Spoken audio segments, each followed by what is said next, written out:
Hey, Parrot, how you doing? How's everybody doing? Let's get this closed out. Get rid of that. Bring this in. Oh, God, it's pouring rain in the game. It's pouring rain where I am in real life, too. I was debating streaming today. You may hear the rain on the window, but you may not. Here we go. ETS. Oh, that was an odd fade. All right. Caden, how you doing? What's happening? So I think the first thing we'll do, let's hop in momentarily. We need to go in here to do this. Let's hop in here. Let's get fired up. And let's get our windows up. It wasn't raining when I queued into the game, but it is definitely raining now. So we'll go in here first, and we'll hop back out here. Take a look at the truck. So this is the Renault T, and I got a skin on it. And then the trailers that we're running, they're from the Corona DLC, and I believe this is called a B double, but it's not a full double. So you can run this outside of Scandinavia. The full doubles you can only run in Scandinavia, but the B doubles you can run in Germany. I think Germany, Holland, Belgium.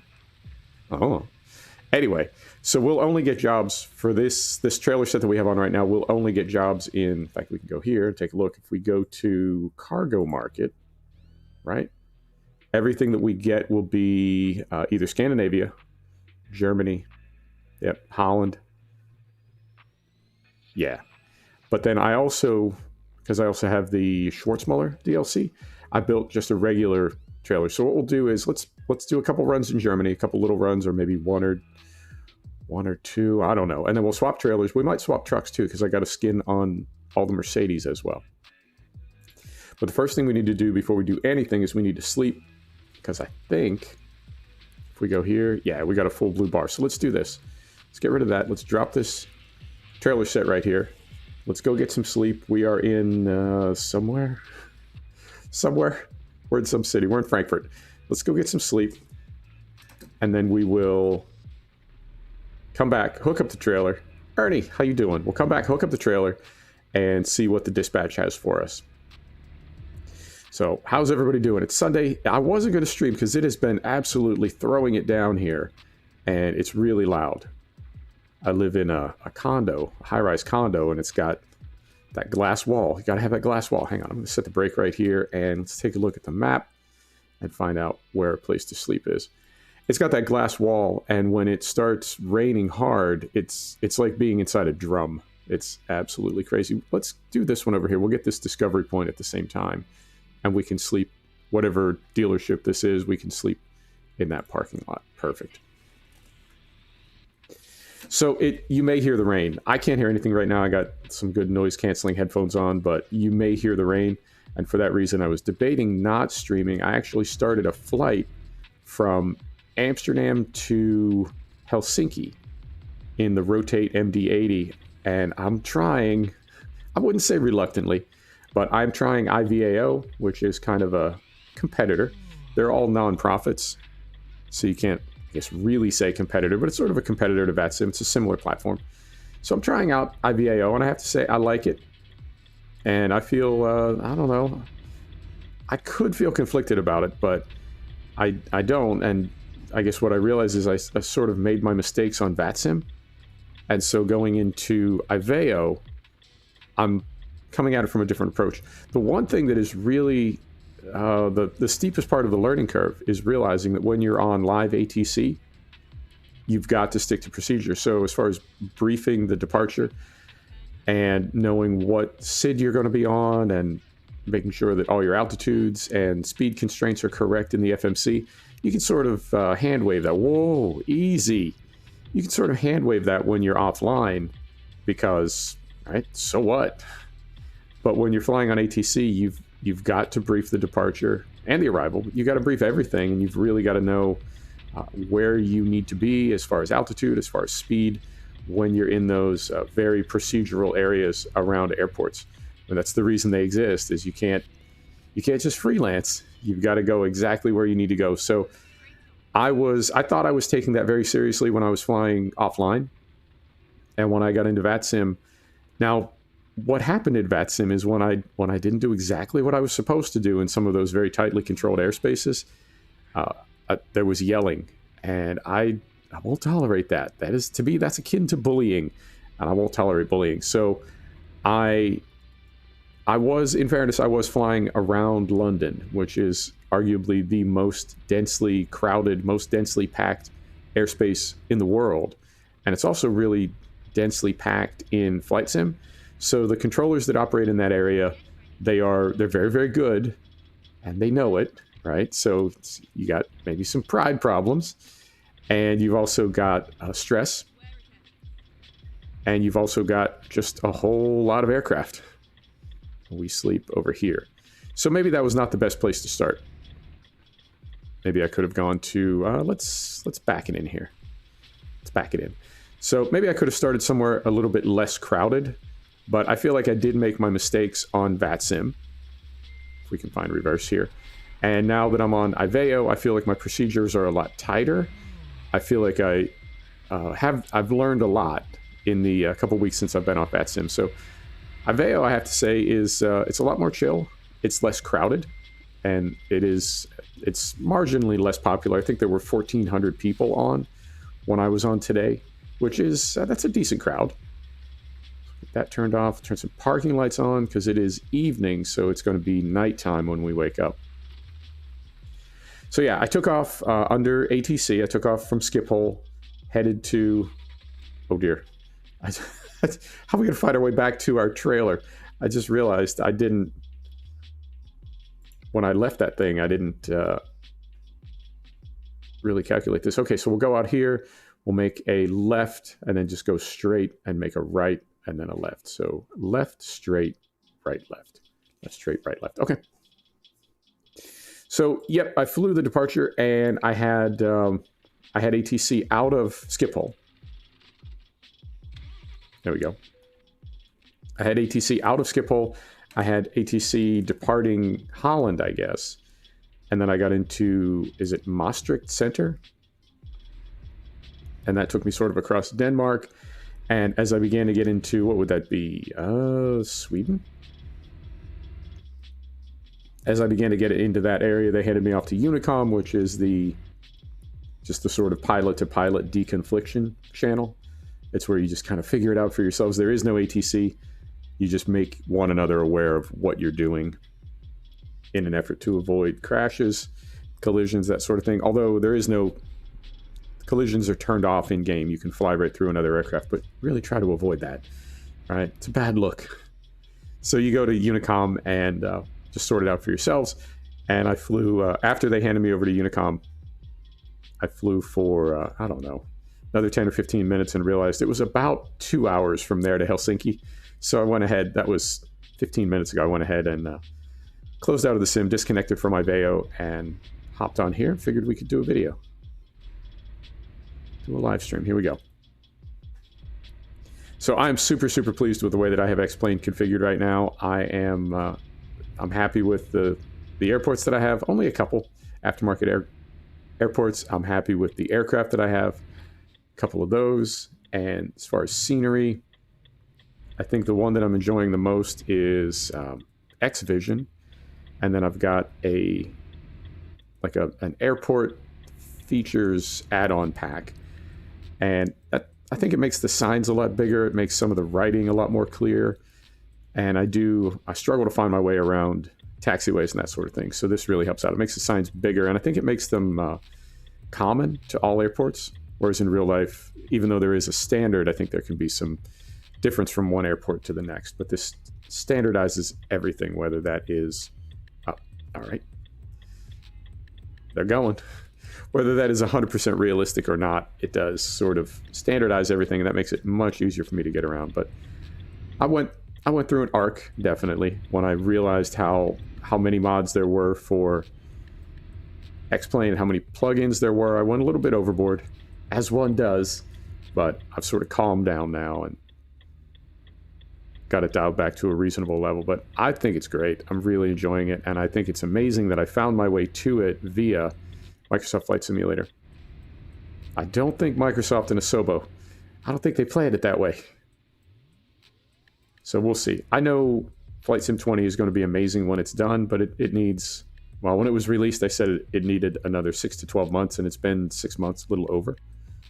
Oh no, a little under. It released in August, so about 4 months, 5 months.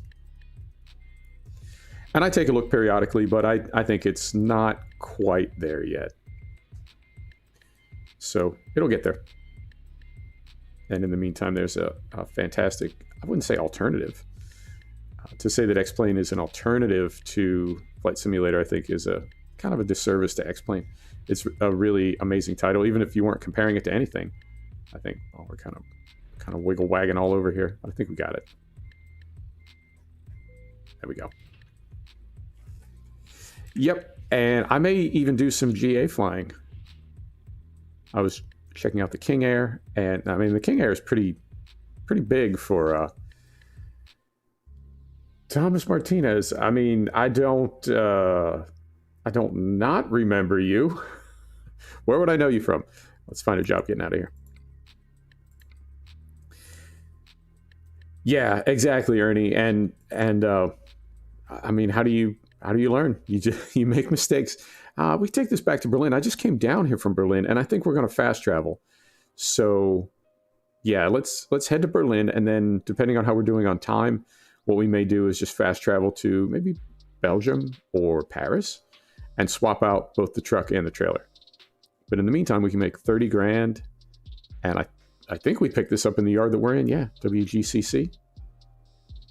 Yep. All right, so we'll set that. And yeah, we'll pick it up right here. All right. Brakes is off. Are we, yeah, we're good. In the X-Plane 11 stream 2 weeks ago. I can't promise that I remember you, but I mean, by all means. Thanks for checking out the stream. Welcome. And what I'm going to try to do is get this at kind of a funny angle because we need to get turned around. Now, this yard does have 2 entrances. So if we can't get turned around, what we can do is just exit and go around the block. Right. Cargo market. There it is. Boric acid to Berlin, as one does. And I'm going to go third person for this. I've really been, I have to say, not moving away from realism. There it is, right behind us. I wouldn't say I'm moving away from realism. I think I'm just relaxing a little bit. I think I'm just enjoying gaming a little bit more. How many laps around this yard are we going to need to make before we can get this thing at the right angle? I was thinking we would need to, you know what I mean? And we may still have to. I don't know if we're going to be over far enough to get the whole thing in the trigger. Maybe.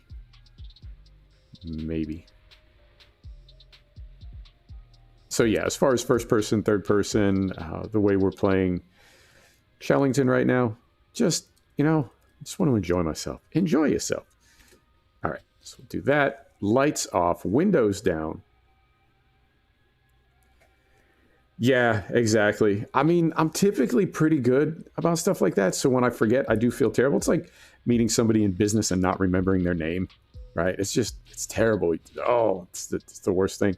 And I used to sell motorcycles. I used to work at a dealership, and I know my sales manager, he was adamant about both getting business cards. You got to get people's cards. You got to get their information. If you talk to somebody, customer came in, you spoke to them, he saw you speaking to them, and he came up afterwards and said, did you log them? And you didn't say yes. Woe betide.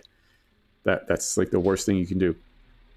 But meeting people, when you're meeting people all day long, all the little mnemonics that you come up with to remember a person's name. And when you forget a name, when I forget a name, I feel terrible about it. So for the most part, I do remember stuff like that. Thomas, I apologize. I don't remember you specifically, but like I said, welcome to the stream. All right, and it is 3 a.m., so the sun will be coming up in an hour or so. Right out here. We got to be super careful with this. Super careful with this long rig. All right, here we go. And I'm trying to think what else is going on. I did download V2 of, well, it's not V2, it's like V1.01 maybe? I don't know. But wow, traffic is, I feel like every time this game patches, the traffic does something different. Better, worse. I don't know. It's all over the map. I did download the new Chellington, and I saw in Oxy's notes on Simply Safe, it did say the main thing for save game is the tip collisions GRLE. So I brought that XML over from my I created a save game. That's what I did. I downloaded the map. What's this person doing? Not stopping. Oh, they are stopping. All right. I downloaded the new map. Well, I copied my old save game to the desktop so it didn't get accidentally overwritten or corrupted in some way. Copied that to the desktop, downloaded the new map, started just a game, no mods or anything. I just needed to get the save game. Went into that new save game, grabbed the tip collision XML, dragged it into my previous save game, and reloaded. And we'll see how that... Really?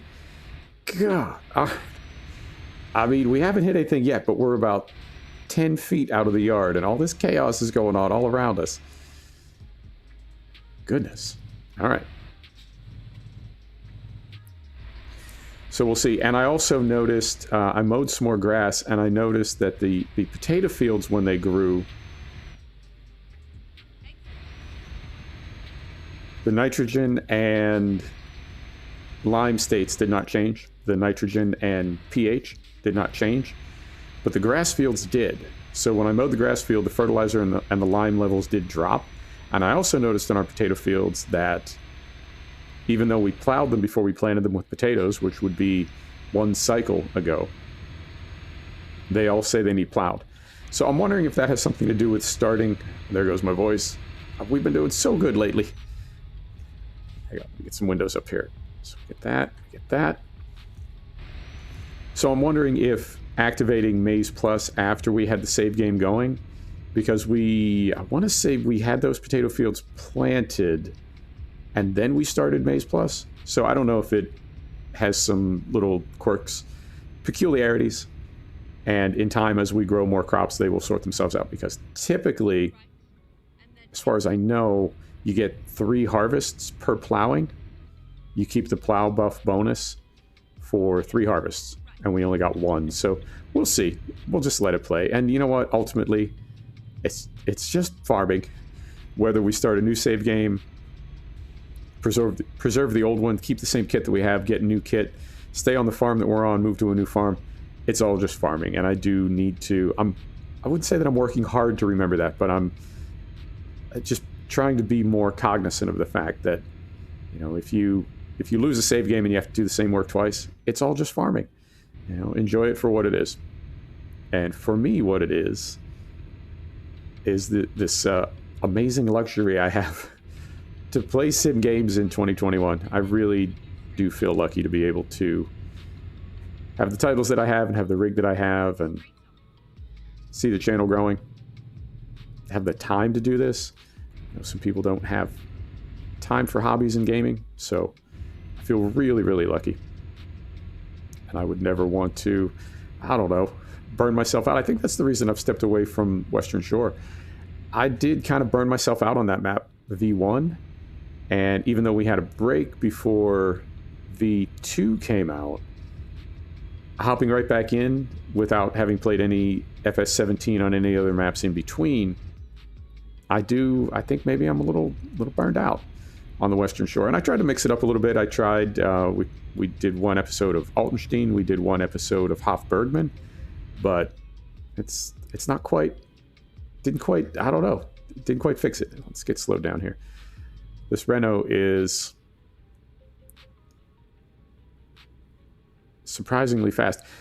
Renault has, I don't know, it's like Dodge in the United States. It's got this weird sort of reputation from like decades ago. It no longer applies, but it's always there. So when I think of driving a Renault truck, I always think it's going to be, you know what I mean, like 1970s Citroen quality, and not the quality that it is now, which is absolutely amazing.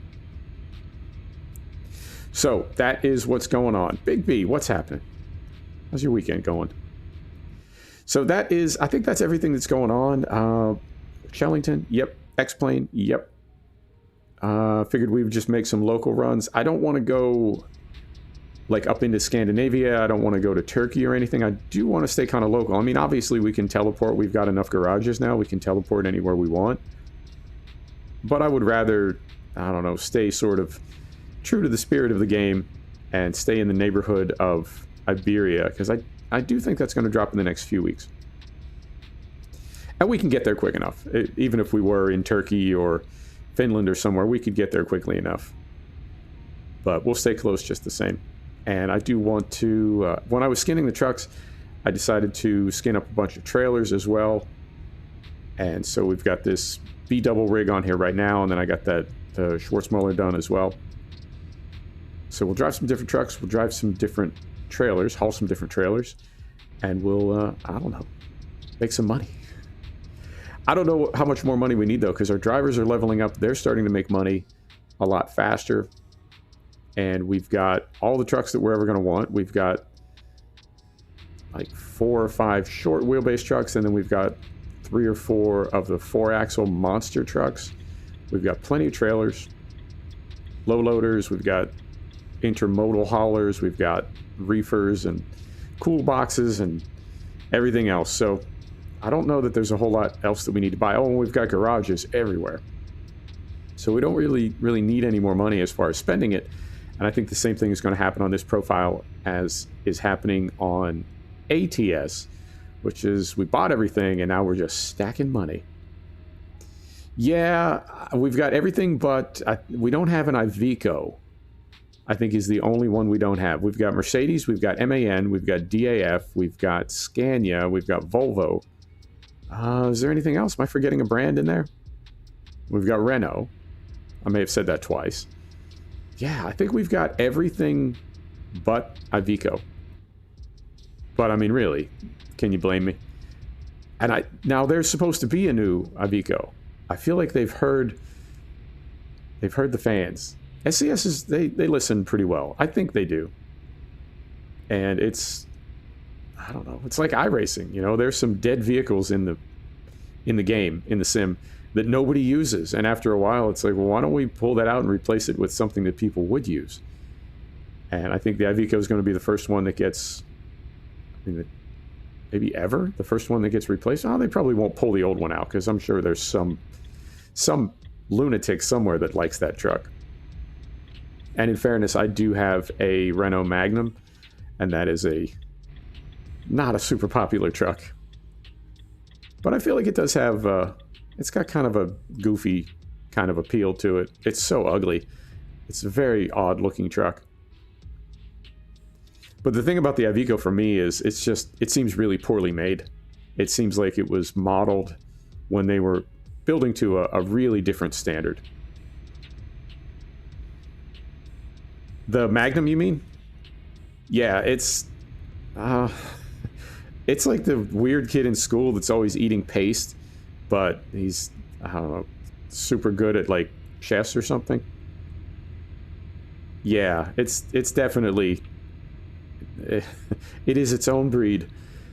But I got one, and I built a skin for it. It is, I don't know, it's very French. It looks very, if you spend time in France, you know, everything in France is like artistic and interpretive and expressive. They can't just build a bus stop. It's got to be like designed by an artist, and it's got to have some meaning. And I feel like, oh, that's beautiful with the wind turbine in front of the sun. That's really nice. Love it. This game has its moments. So I feel like at first glance, the Renault Magnum is just butt ugly. But if you look at it long enough, it's got kind of a unique sort of artistic, stylistic something or other. I don't know. But I got one. Now the Iveco, on the other hand, I don't like the way it looks, and I don't like the model either. So, and I know I'm not the only person that feels that way. So if SCS is going to replace it, I think that would be perfect. That it would still be the Iveco. If you own one, you still own it. But they would modernize the model. I'm going to slow down a little bit here. They would modernize the model and bring it forward to 2021 standards. All right, and I think the only way to look here is up here. Keep right. Okay. You gotta get way over here. Yeah, we do. Yeah, it definitely is, Ernie. I also like it because Top Gear, didn't they buy one for like 5,000 pounds to do something with it? Something very, very Top Gear. I think they did. And imagine how clapped out a commercial vehicle has to be to sell for $5,000. Yep, and our lift axle is up in the back, so we'll drop that. Right, because commercial vehicles, all you do with them is make money. They're not for comfort, they're not for fun. You just make money with them. So I feel like the price of commercial vehicles, used, right, very used, auction, whatever, it's based on how much money you can make from it. So I have to think the engine in that thing was just like full of gravel. That you could buy a commercial truck for $5,000 because there's really no possibility of you making any money with it. Making money can be comfortable and fun. You're right. You're right. That's fair. All right, and we got a... What is this? Oh, this is... You can feel when you're in the older parts of the map. This is the standard they used to build to.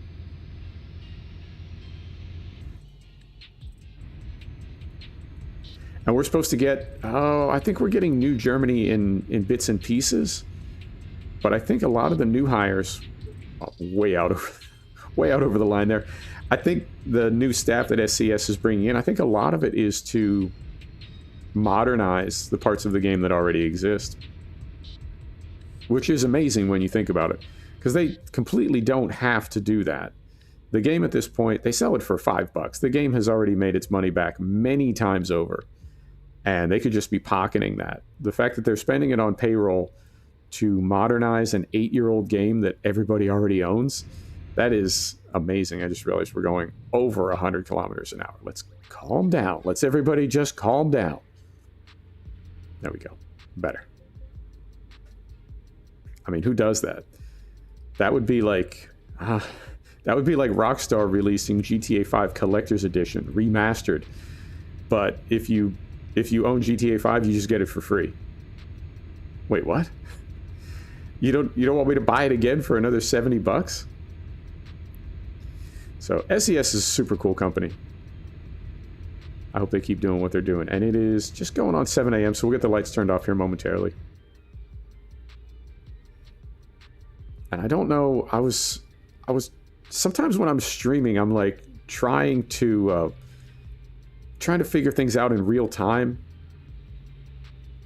Yeah, you know, it's funny to compare Red Dead 1 to Red Dead 2 and just how different they look. Or all the way back to Red Dead Revolver. It's so cartoony compared to Red Dead 2. It's like it's not even the same... Well, it's not the same game, but you know what I mean.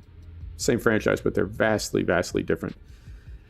Sometimes when I'm in stream, I'm trying to figure things out, and you're sort of listening through the process. I don't know if you picked up on that.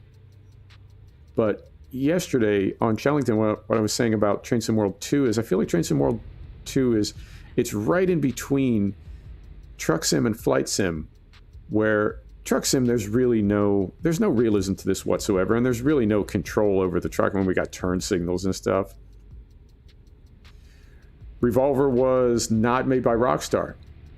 Yeah, that would make sense, because it is, I mean, it's an entirely different take on the game. It's not, the name may be shared, but it's not, there's no direct evolution from that to Red Dead 2. All I remember about Red Dead Revolver is you have to fight some enormous woman with a whip. There's a lot of whipping going on. That seems familiar.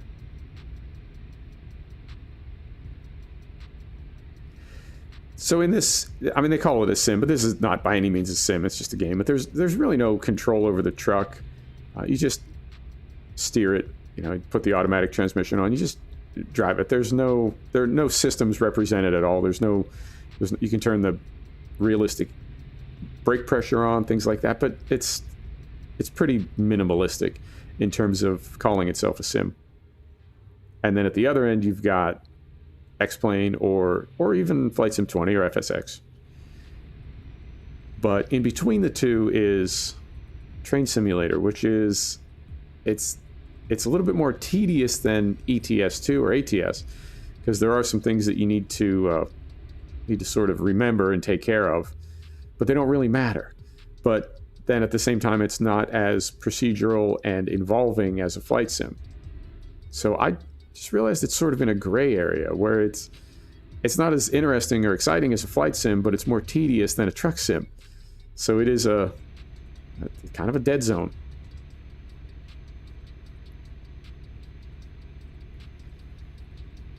Yeah, that's a good way to put it. I mean, and it's such a different era. I mean, when did Red Dead Revolver come out? That's got to be 93, 94. That's a minute ago.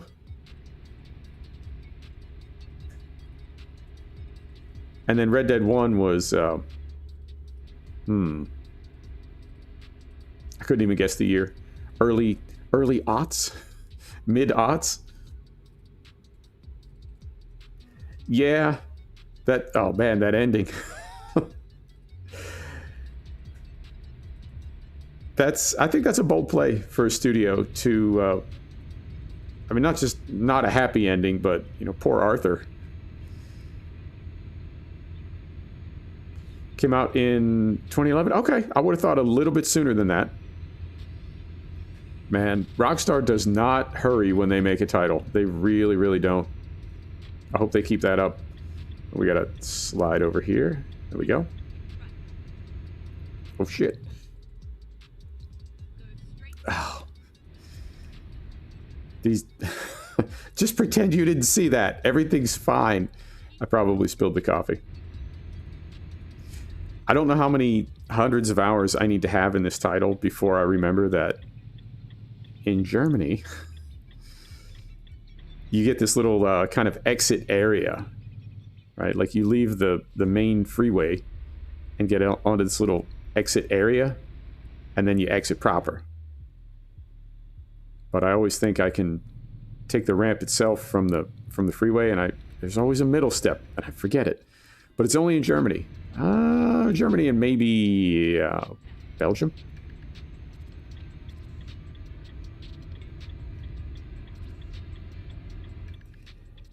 Yeah, that was different. It definitely was. You have to exit the exit. Precisely. That was different because we're so used to our characters in video games being just absolute, 10-foot tall monsters. To see somebody slowly breaking down, realistic certainly, health and healthcare in the late 1800s was not that good, certainly compared to today. But to have a character be physically and inevitably breaking down, and the vulnerability, and it's a really different take on a video game protagonist.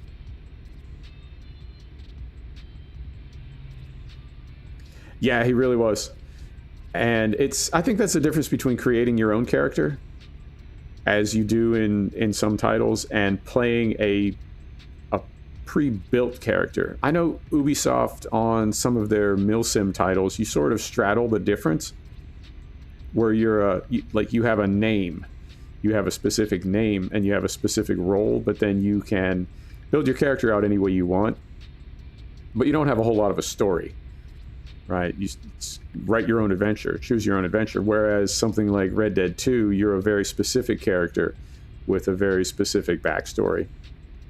Different takes, and I guess that's like a difference between studios, because Rockstar did the same thing with GTA 5. Regardless who you played as, they had their own backstory. I don't know where gaming is going to go.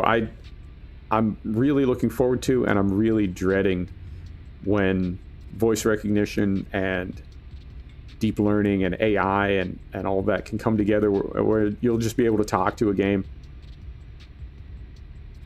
and sort of have your own motivations and be your own character.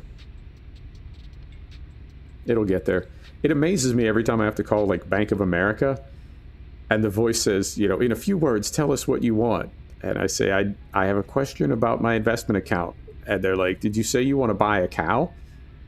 No. No, Bank of America, I didn't say that at all.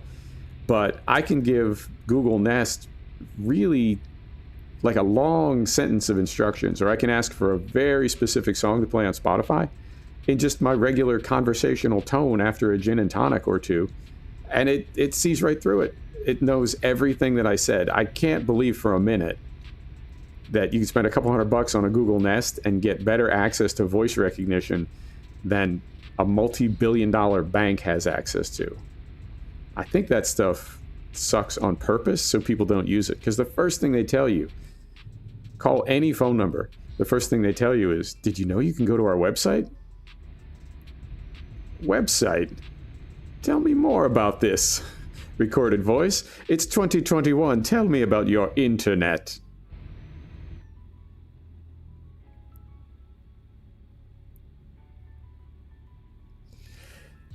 Yeah, I use Crew Chief for iRacing, and it's pretty conversational, and it's freeware. It's just some guy's project. That is amazing. I use voice recognition on F1 2020. They've had it for 2 or 3 cycles. I think 18 definitely. It may have been in 17, but I know definitely 18, 19, and 20, where you press a button and just tell it what you want, and it does it. And then I've got an app called Voice Attack that lets you custom map anything to any phrase that I use for DCS. When I'm in combat in DCS, I just don't have time to look down. So for things like dropping wing tanks, or see, can we get over here? Yeah, dropping wing tanks, or arming guns, or moving to like different rocket modes, I physically can't look down and do that while I'm in combat. So I just have it configured via Voice Attack, and that was $12. You know, so I don't. Anytime I get dodgy voice recognition, I sort of feel that's by choice. That's someone who doesn't want their system to work. Very much a producer's moment. Like if we implement a really horrible voice recognition system, customers will hate it, and then when we take it down, we can say, well, people didn't like it anyway. Perfect. But it'll get there.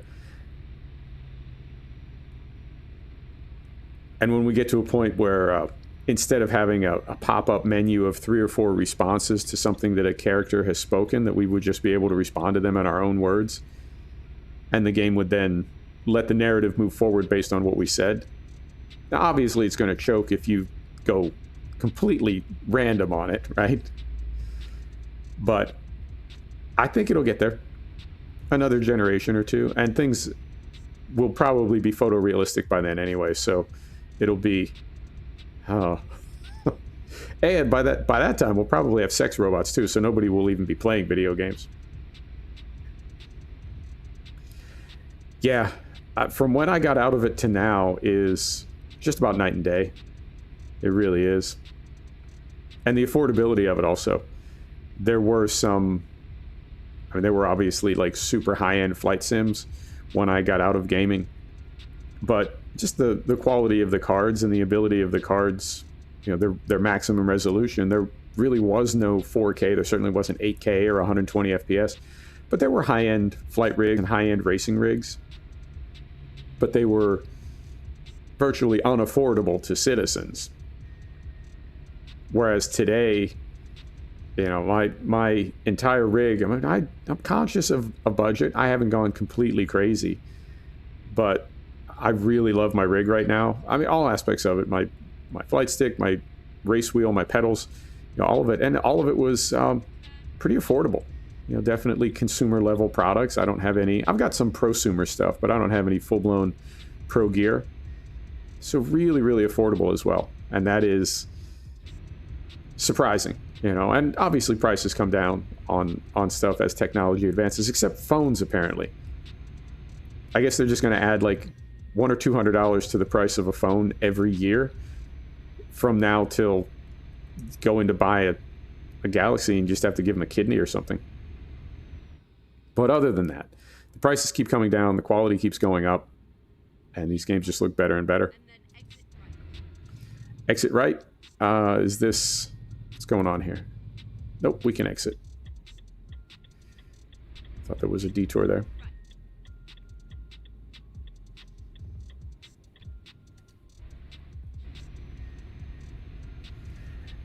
Yeah, Big B, I think you're exactly right. And to hear people talk about the idea that video games could at some point sort of take over for movies as people grow and get old, right? Like your biggest movie watching audience or your boomer audience or whoever, if they don't know what it's like to play a video game and feel like you're playing a movie, I think that idea is kind of foreign to them. But it's like everybody being born today will grow up understanding that you can play a movie. And I think the idea of movies that you can interact with and control, right, where you're driving the protagonist rather than just watching, I can't see how that would not be preferable to movies. I mean, for me, it definitely would be. I think for a lot of people.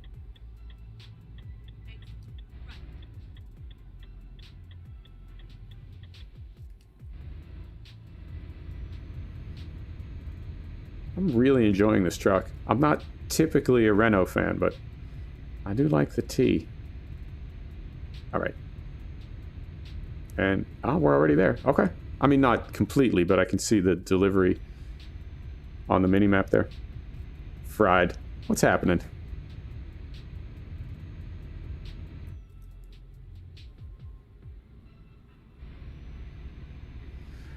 Berlin.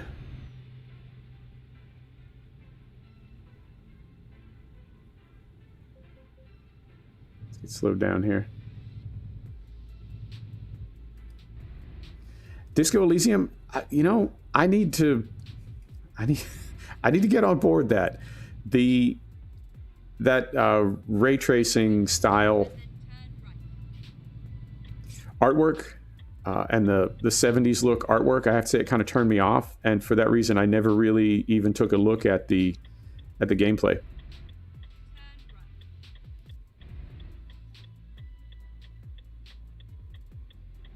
Who did really? You're gonna ding me for that? All right. Who did A Scanner Darkly? That ray tracing look. When I see the art for Disco Elysium, that's what I always think of, and that sort of, I wouldn't say turned me off to it, but it just didn't really appeal to me. But I've heard nothing but good things about it. All right. Well, that went really, really well. We did get a ticket at the very end, but that was, I don't want to say it wasn't our fault, but you know. All right, so put some windows down. Man, being back on a corded headset it's different. But with Track IR now, even if I was on a cordless headset, I would have the additional cable coming down from the Track IR. So I'm going cyborg. There we go. All right, neutral. Set the brake. Engine off. Yeah, link later. And we just need to sleep too. Perfect timing. All right, so we'll hop out here. Take a look at this in the sun. There we are. Let's get unloaded. On time. 30 grand. I'll take it. 765 XP. I'll take that as well. So we'll do, how long we've been going? 47 minutes. Let's do what we did before. And in fact, we can do it in the same yard. Yeah, because we're... Oh, no, we're not. We're in a different city. Never mind. We're in the same yard, but we're in a different city. Foxy, what's happening? So we need to go to the map, see where there's a place to sleep in Berlin. And there's one right... there's one right here, so we can do service while we're over there. Perfect. So we'll do what we did before. We'll drop the trailer pack. Head across the highway. Get some sleep. We'll come back here and pick this up. Try to head back down south again. Take parking brake off. Try to head back down south again. Man of culture, I don't know about that. I mean, I'll certainly take the compliment. I'll take a W any way I can get it, but wouldn't necessarily say cultured. All right. Head around the corner here. And we will, yeah, we'll try to head back down that way. And I believe I've got garages. Carefully. You can all just cool your boots. I believe I've got a garage in Belgium. I don't know, somewhere down around there. So we'll take this trip, and whether we end up close to the frontier or not, we can teleport to a garage down that way, and we'll probably swap over to the Mercedes and put that Schwarzmuller trailer on it. I think it does look fancy. It's one of the newest trucks that's in the game. I think the modeling on it is really good. Here we go. Belgium represent. All right, here we go.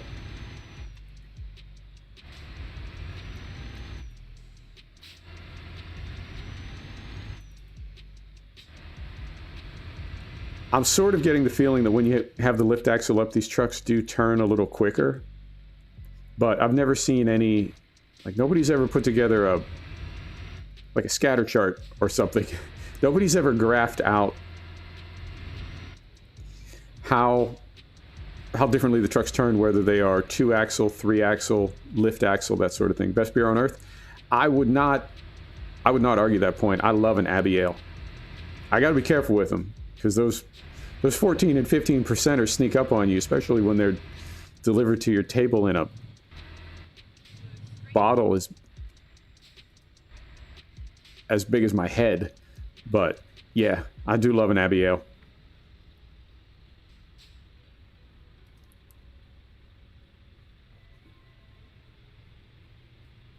They do, but if your load weighs more, you'll fall over even faster. Leffe? I've been all about Unibrow. I know they're out of, they're not in Belgium, they're out of Quebec. But they brew in the Abbey style, and they are, I really, really like Fin du Monde particularly. I think it's really, really good.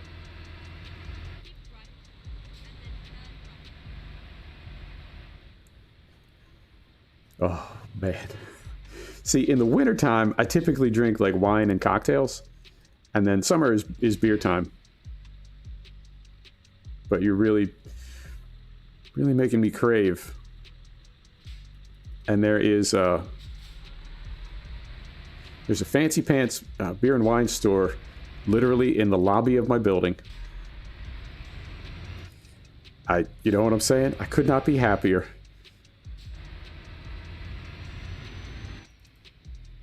All right, and we are turning the MAN dealer. Okay.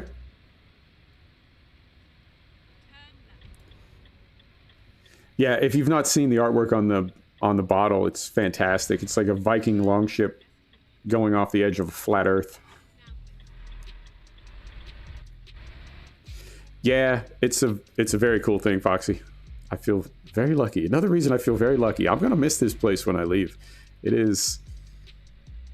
I got my crow's nest. I'm up on a high floor looking out at the world, and there's the way they're building these hipster loft condos is it'll be multiple buildings around a courtyard, and that courtyard it's almost got like a high street feel to it, but just about everything is covered. So there's retail on the first floor and sky bridges between the buildings. It's fancy. I do like it, and I will miss it. All right, so back to neutral. Yeah, that's, you gotta be careful with those big bottles. All right, so we'll go parking lights on. It's noon. I think it may be dark when we wake up. Windows are down. Enjoy the beautiful fresh air and the sights and sounds here in Berlin. Engine is off. Let's get some sleep. Here we go. Perfect.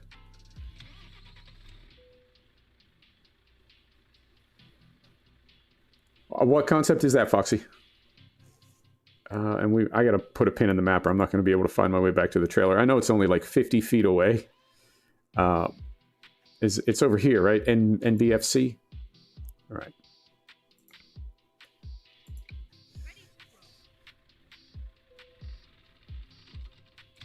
I've done that twice now. I start the truck and then I hop in it and turn it off. All right. We're on our way. Yeah, I guess it's sort of almost like a high street, but it's pre-built, if that makes sense. Like normally, first you build a street, and then houses appear on it, and as the decades go past, the houses become apartment buildings, and then some of them become retail, and etc. This is all of that if you did it in 8 months of construction versus 50 years of urban planning and evolution. It's like a pre-built neighborhood, if that's a good way to describe it. Yeah, I do love it. It's it's one of those things that if you think too deeply about it, it suddenly becomes a little bit silly. But it's amazingly convenient, and it does have a nice warmth to it. There's a kind of a traffic circle down in the courtyard. There's little trees and little park, people walking their dogs. It's beautiful. It's an instant neighborhood.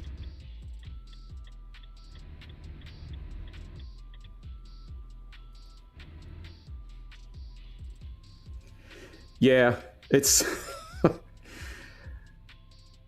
is definitely a very convenient time to be alive in the West.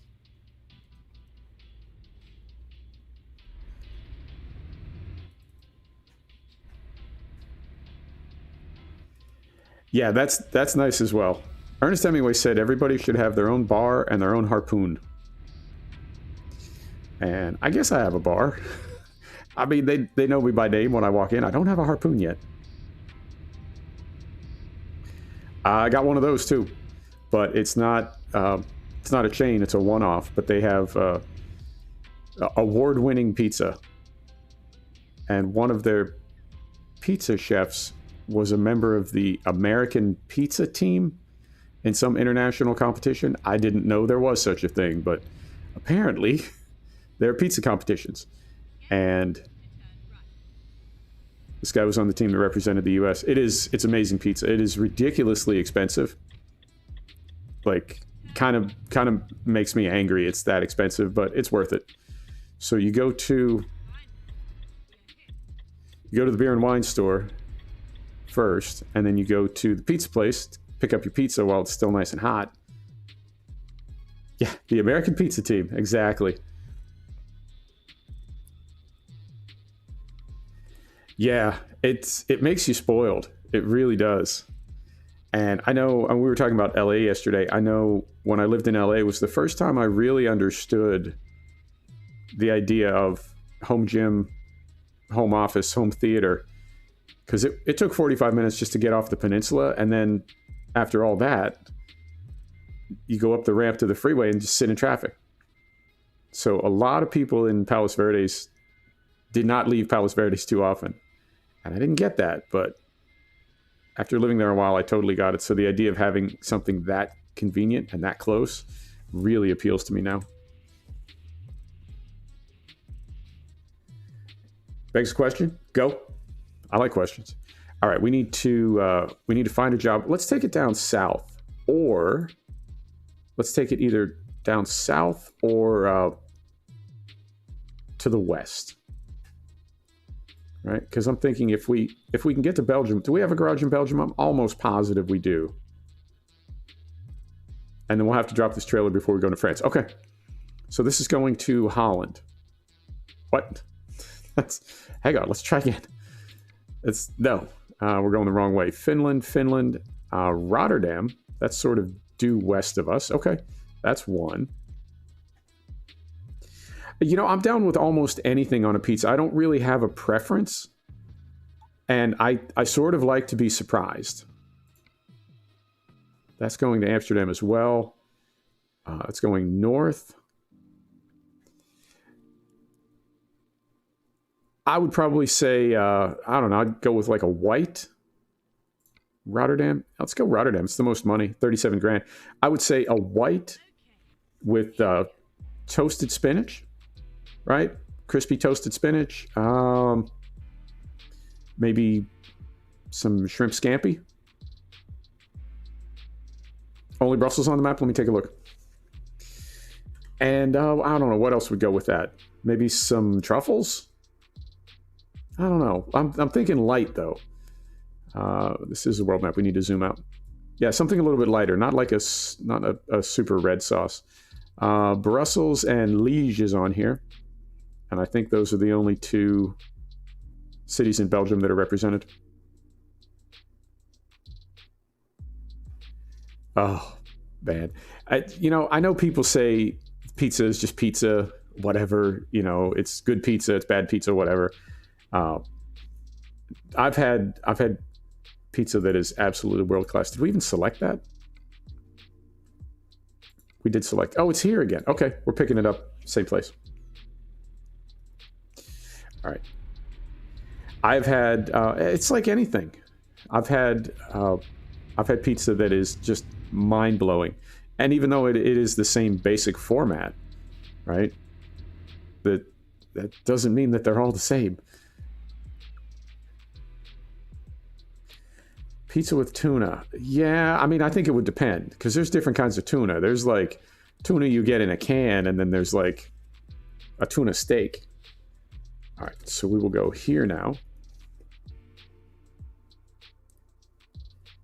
Yeah, I think there may be one or two more with pro mods. You're right. We're taking some ammunition to Rotterdam. All right, that's curious. I wonder what they need it for. Yeah, for the most part, I would agree with you. But it would need to be a very specific kind of pizza. There was a pizza place years ago in Pittsburgh called the Vermont Flatbread Company that had, I think, 100 toppings. And they were gilding the lily, no doubt. It was over the top. And I want to say they didn't even have any pre-made.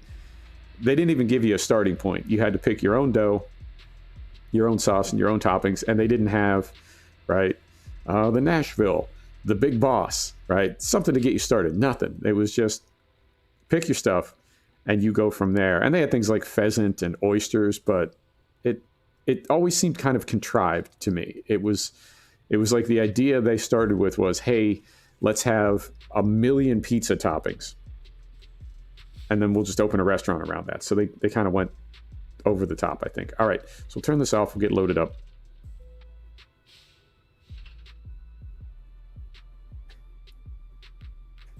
Protect their weed against every other country in the EU? Possibly.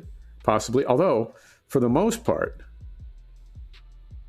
potheads are not... I wouldn't say they're not violent. I would just say they're not motivated.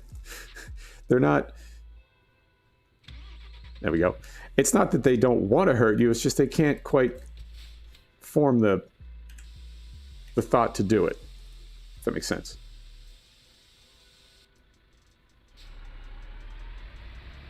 It is. My favorite weed in the Netherlands story is the Cypress Hill kept winning the bong competition at the Cannabis Cup. So they created their own category. So now it's like Cypress Hill, right? And everybody else. So Cypress Hill competes against themselves because they kept showing up with these like handmade steamrollers. Skunkworks, graphics, who knows?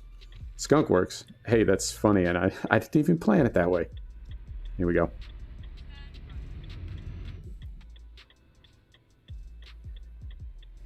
Carefully. And then back here. Yep, we're okay.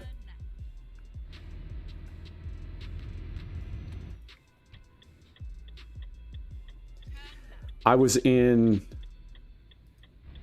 Holland with a partner of mine years ago, and she wanted to go to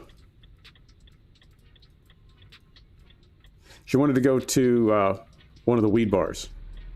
And okay, that's fine. So she goes in, she's talking to this guy, and she says, "Give me something strong," and he says, "You got to be careful. This is not American weed." And she's like, "Oh, it's fine. I'm from Colorado. What's the White Widow?"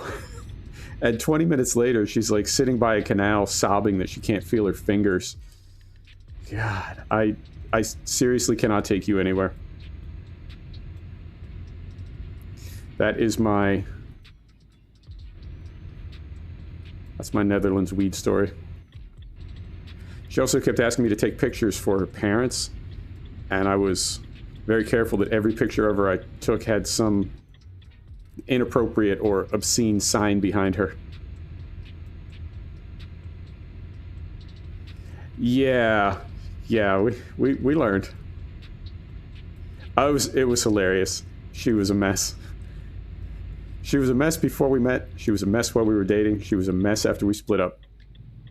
It was fun though. They can be fun, but it's definitely good to see the back of them before they cost you too much money.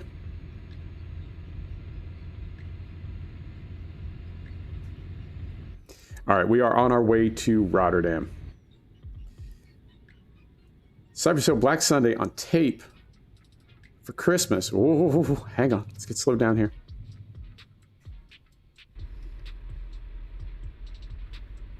Yeah.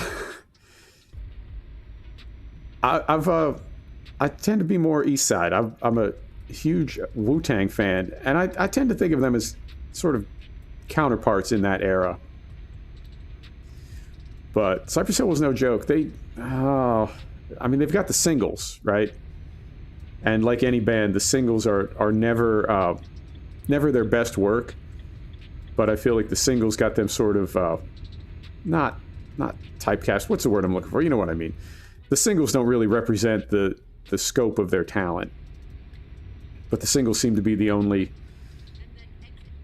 songs that anybody knows by them. And I think they're a super talented band.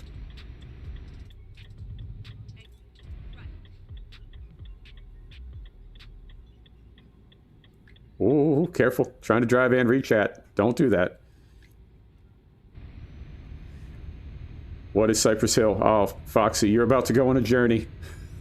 Buckle up. Well, traffic looks, or at least right now, right at this particular moment, traffic looks really good. I like when a lot of trucks spawn in like this, a lot of different trailers. I think it looks good. Look at this guy jumping over here to the right in front of me.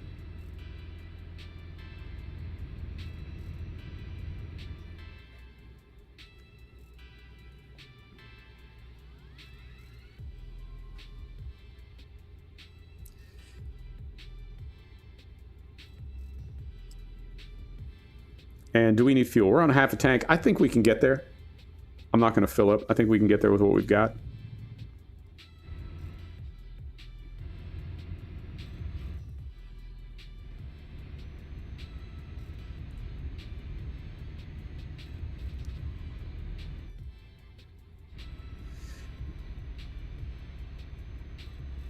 Belgium has the old map settings. Interesting. Okay. I don't know which is going to come first. I don't know if they're going to modernize this game completely, or if they're going to... Sir, what's happening up here? Or if they're going to release a new title. Whoa. Easy. Everybody just be cool. Alright, man. There's a lot of truck traffic out. I do like that more trucks spawn in late at night. I think that's very realistic. Yeah, I'm running the Sissel trailer pack. I think that's the best fix. I was running Jazzy Cat trailer packs for the longest time, but I got sick of trying to track them down manually. How the metal genre changed?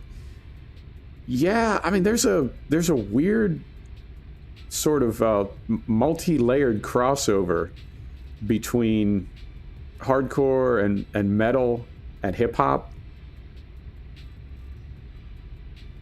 And I think some of that, if you can trace it all the way back to the soundtrack for Judgment Night, we need to move a little bit to the left here. Check out the soundtrack to Judgment Night, and that those collaborations were specific for the soundtrack, but a lot of those bands did do other work together.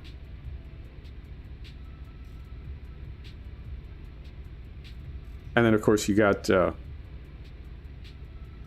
Bizkit coming out of all that. But if you can look past that, there was a ton of intersectionality. Oh yeah, I used that word. There was a ton of intersectionality. Yeah, it's and bands like Onyx and Biohazard were, to me, that's the kind of metal that's legitimately scary. You know, I saw Metallica back in the day, and while we were the opening act came and went, and while we were waiting for the headliners, there. So before the opening act played, there was a video of them like in a trashed hotel room, right? Metallica in a trashed hotel room. We're coming to rock your world. Oh, fantastic! And so the opening act plays, and now they're pulling down the opening act set, and there's another video, and it's Metallica in a van, right, driving. We're coming to rock your world. Oh, people are going crazy, and they played the show, and it was a good show, tight. I don't know how much undertrack they had, kind of thickening things up, but it was a good tight metal show. And a couple days later, a buddy of mine says, "Hey, I got Cleveland tickets for Metallica. I can't go. Do you want to go?" Oh, sure. It's like an hour and a half drive, so he gives me the tickets. I go. And before the opening act plays, it's the same video. And even as a kid, it's like, wait a minute. You ever had the feeling you're being cheated? So bands like Metallica, they sounded kind of scary, but they weren't actually scary. It was just a product. It was just a commodity. And you hear something like Biohazard, and it's like, God, that is... Right? This does not seem like a commodity. These seem like unsettling people, right? Ghetto Boys. I don't know if you've ever heard of Ghetto Boys, but legitimately like dangerous people. And that is, I think that's the kind of authenticity that too many mainstream bands pollute, for lack of a better word. They ruin it. I think I'm saying that right. And so legitimately talented and dangerous is the only word that I can think of. Those bands get left behind. Nobody knows who they are, just because they don't have that hype train. Yeah, me and Ghetto Boys went out trick-or-treating. Halloween fell on a weekend. That's a rhyme. Yeah, what are you listening to, Foxy? And is it new metal or old metal?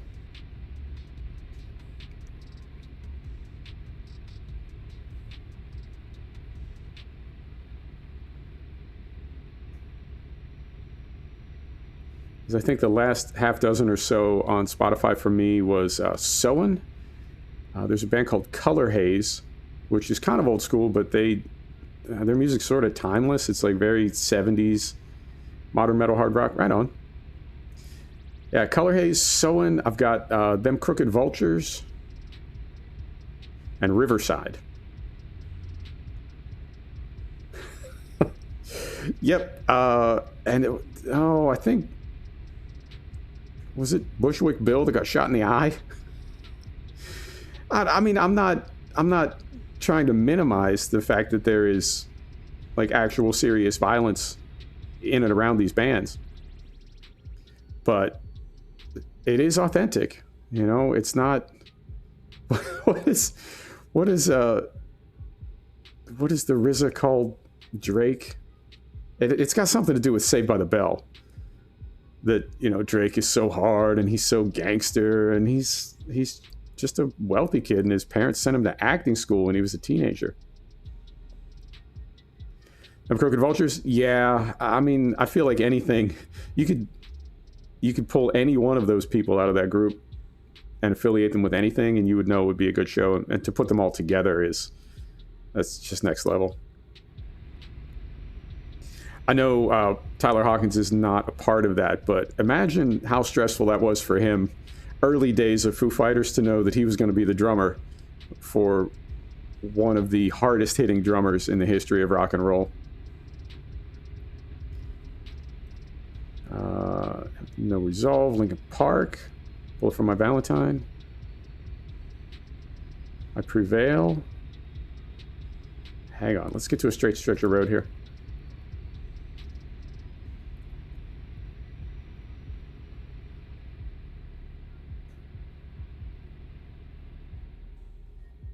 Not big into metal, but you love Linkin Park. Yeah, that's I don't know. That's the sort of metal pop crossover era. Yeah, Degrassi, not Saved by the Bell, but it was. I mean, I think about Ice-T being on being on SVU for like a decade. You know, a guy who's he's like a fully made gang member, and he played a cop for years on TV. And I get, you know, I don't know how I feel about that. It's like the picture of Danzig walking out of the grocery store with a bag of groceries and a box of kitty litter, you know, and you think that's not punk rock, and then it's like, oh, wait a minute, that is completely punk rock. That's as punk rock as you can be. So to see Ice-T, a guy who is like I said, he's a gang member, he's a full-blown gang member, to see him play a cop for a decade, on the one hand you think that's hypocrisy, and then from another perspective it's like, no man, that's so funny. That's so awesome. So yep, I think it's, I don't know, maybe it's too easy for us to categorize, too easy for me to categorize. People do what they do, good on them. But Drake is, he's a product. I think Drake is a product, that's my opinion. I don't think there's really anything hard about him. Fell in love with Iron Maiden, as you should. Iron Maiden is, I don't know, man, timeless.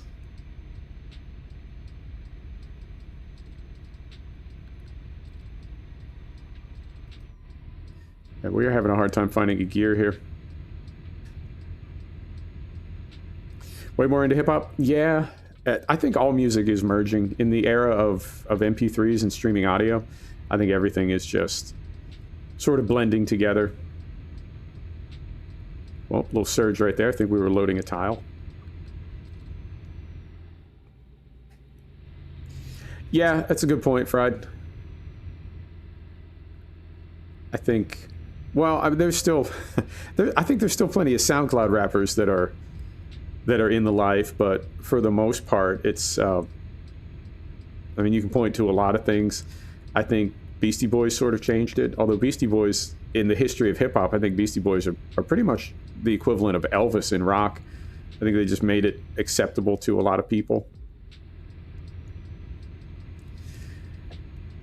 And I think when Biggie and Tupac got killed, a lot of mainstream hip-hop and rap artists realized they needed to focus on the business end of things first and the lifestyle aspect second. I mean, we can flex and have that camera on the ground beatdown shot in the video, but we're not going to do that in real life. You know, too many people have too much money invested in me for me to go to prison because I was carrying a gun. So that's, you know, that, like Jay-Z says, you make enough money to pay other people to carry your guns.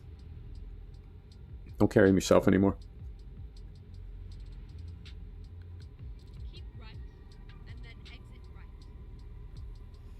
Kanye for president? Yeah. I mean, oh, hang on. This is us.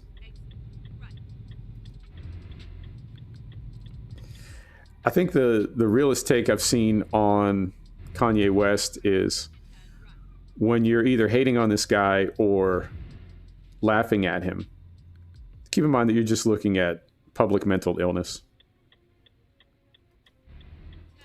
You know, it's not, he's just a guy with problems. And he's got money and he's got an audience, but he's a guy struggling with mental health issues.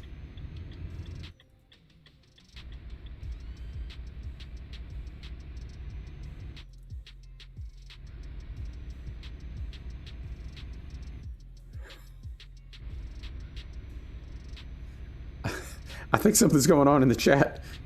Big B, what's happening right now? I'm trying to follow along. Oh, we gotta slow down to 60 here.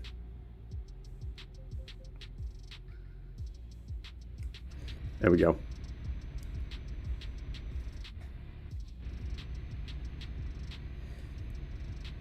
Either we've got a lot of weight on, or this Renault doesn't have a ton of torque. I feel like it's solid on horsepower. It doesn't have a lot of torque.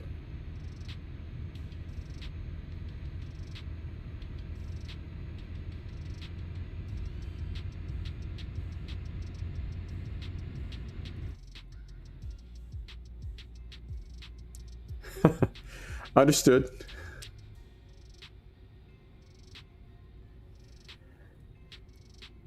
I hear you, Foxy. I think it's a fluid term, and I think you know, when you look at the emergence of rap in the 70s and 80s, the idea of being an MC, being an impresario, I guess coming out of pimp culture. And I say all this with respect, but you know what they were aiming to portray as a desirable lifestyle or as their status. And I mean, even all the way through the 80s and 90s, people were constantly comparing themselves to Scarface or Capone or other historical gangsters, right? The golden age of gangsters in the 50s and 60s in Las Vegas. So that was always something to aspire to. And I think it just went from there. I mean, there is at the base level, yeah, if you're in a gang, you're a gangster. But I think there's always been, and the one, Scarface is the one that confuses me the most. That people, you know, take the name, or call themselves Scarface or call themselves Tony Montana, and it's like, did you not see the movie? It's like when Brad Parscale said that the campaign had built the Death Star.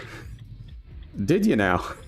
Did you not see Star Wars? Do you not know what happened to the Death Star?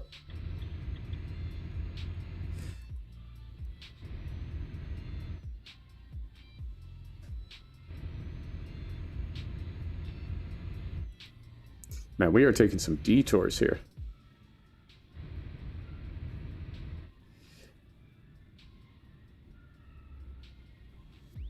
Yeah, interesting.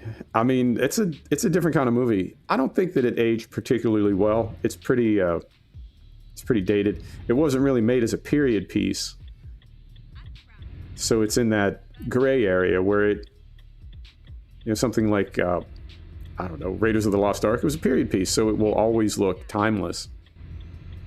But Scarface looks a little dated now to me, and it's a different kind of movie.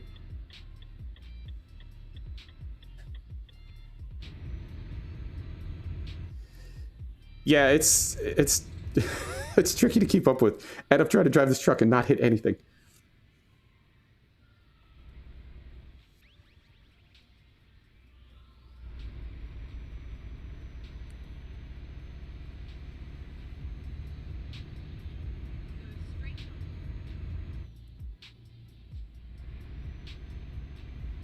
What do we got? Volvo dealer? Right on. I've scanned everything but the Volvos. I need to do those next.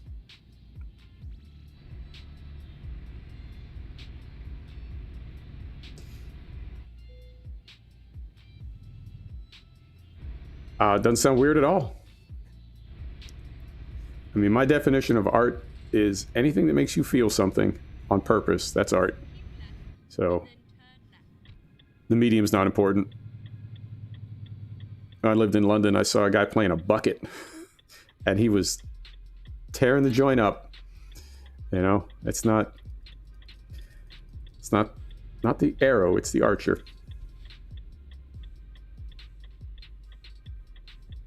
Yeah, exactly.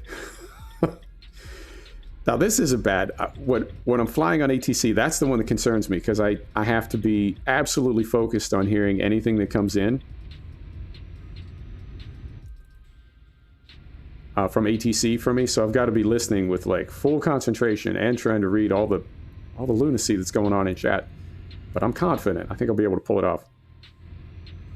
All right, where are we going? We're going to Rotterdam. So I think we're going straight toward Amsterdam.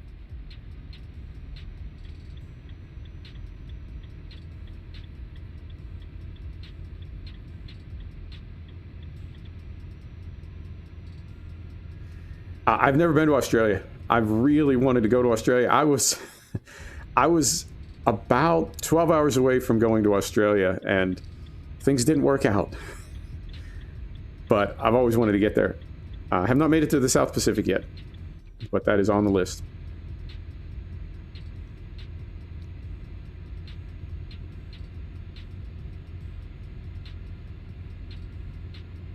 And I feel like, yeah, we've been going not quite an hour and a half. I feel like we've been doing a lot of driving at night, but I'm just picking up these cargoes as they're available. When we swap over the truck in, I think we're going to do it in Belgium and then head down into France. When we swap it over, see if we can time it so we leave in the daylight. Yeah, New Zealand, I would love to live in New Zealand, but like Switzerland, like we were talking about the other day, New Zealand really doesn't have any room for me.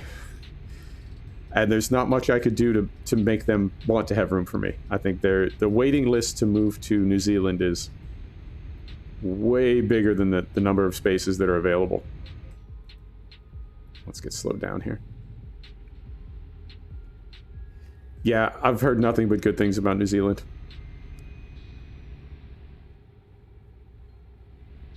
Amazing place. And you got the Southern Alps, Cook Range.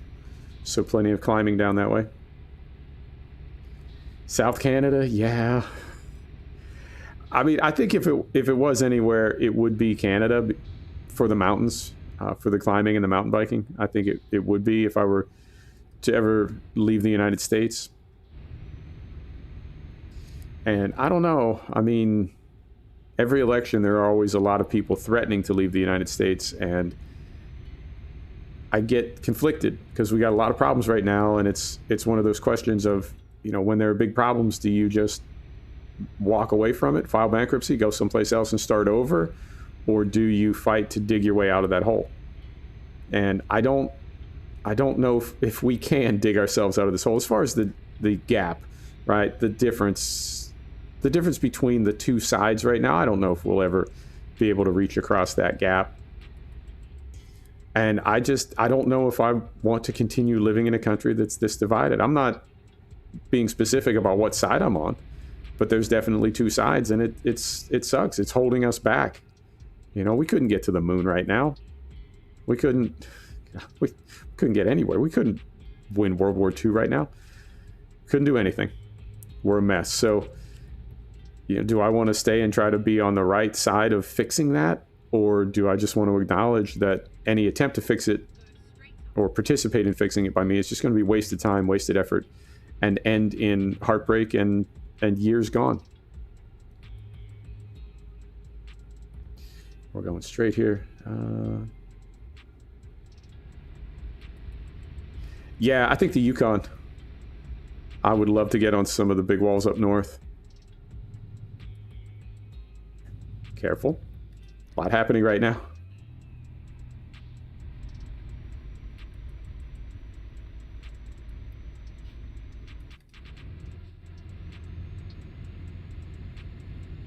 To become rich? Yeah. I mean, just certain restrictions apply.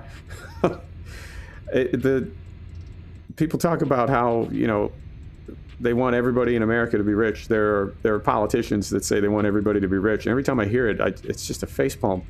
Bro, have you never studied even basic economics? Everybody can't be rich. If everybody's rich, then nobody's rich. You do not want the person that mows your lawn to be rich, because there's no way you're paying $50,000 a week for that. Oh, it's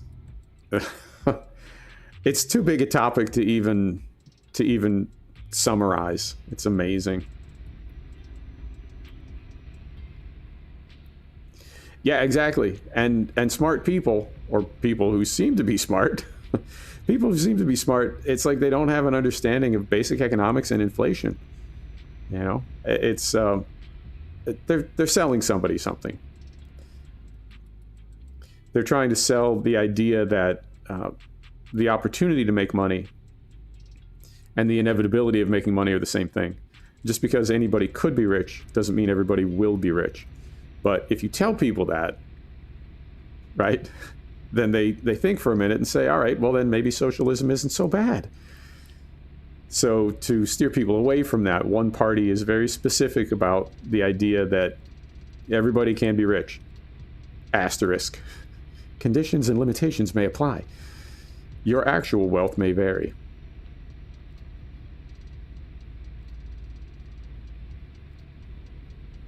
Yeah, I hear you. I mean, discussing the fact that we have a two-party system, I wouldn't say that's politics. I mean, to me, discussing politics is when you've got two sides arguing and neither side really has any intention of changing their position. But I do think the two-party system is the problem. I think there's not enough variety. And so if you have one big issue that you feel strongly about, the only party that is going to be on your side on that issue is going to bundle in a bunch of other things that you may or may not feel strongly about at all. And suddenly, you know, you're on that team.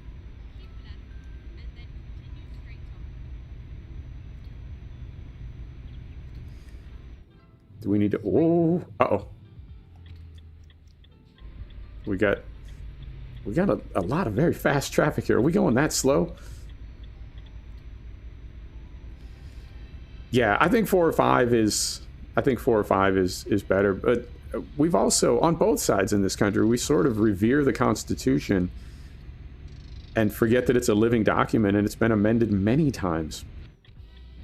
You know, France is on what, their 5th Constitution? It's not a holy book. You can edit it. You can find ways to improve it. So I think there's plenty of room for improvement, but we, I don't know, we sort of revere the Founding Fathers, and we're very afraid to undo anything that they did, even if what we're doing is completely in opposition to what they originally intended. We'll just continue on, but at no point will we ever acknowledge that there's a better way to do it. That would be, you know, that would be admitting weakness. But yeah, I'd like to see it a little bit more diversity and less of that binary system. It's either A or B. There's a lot of things in life that are not A or B. All right, Foxy, thanks for stopping by. I appreciate you. Yeah, life is not black and white. It's comforting to see it in terms of black and white.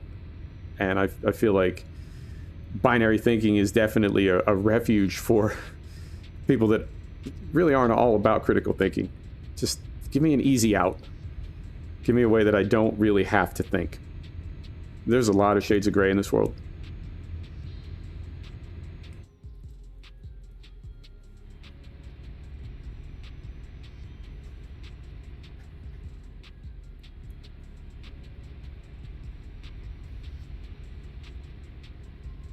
(1981) Yeah, it's weird to think about. Well, we're getting into some twisties here. Let's slow down.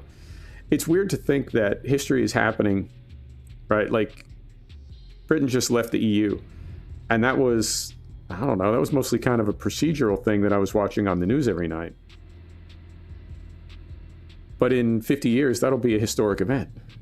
It doesn't seem like history when it's happening. You know, it just seems, I don't know, it just seems like bureaucrats bickering. So something like Canada leaving the Commonwealth. Or no, they're still in the Commonwealth, but explain that to me. Explain what the difference is. Is that independence?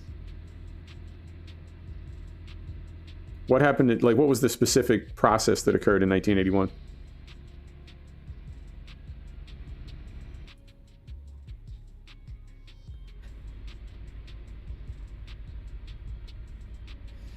Yeah, I think that's kind of a luxury that the U.S. doesn't have, because we're, for better or for worse, we're still sort of a world leader in a lot of ways, you know, in terms of security and military and various other things. I feel like we can't have that instability. It has too much of a ripple effect on global markets, and, you know, as America goes, so goes the world. And again, I'm not saying for better or for worse, just simply stating it as a fact that the world really won't tolerate that kind of uncertainty about what's going on with the U.S. I don't think we could have a lot of chaos or uncertainty on a long-term basis.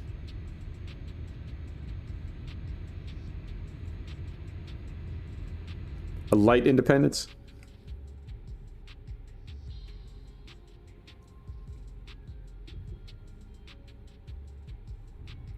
Yeah, I thought so. So if you have a Canadian passport, you have dual citizenship in the UK, or you still have to... There's an additional step there?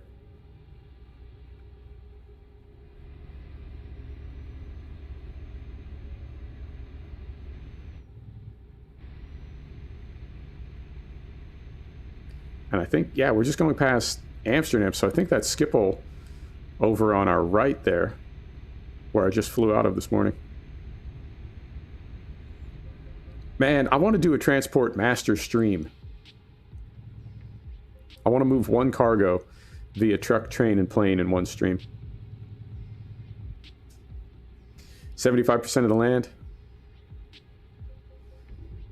Okay, so you get one passport. So you're a Commonwealth member, but you're not a citizen. Okay, I got you.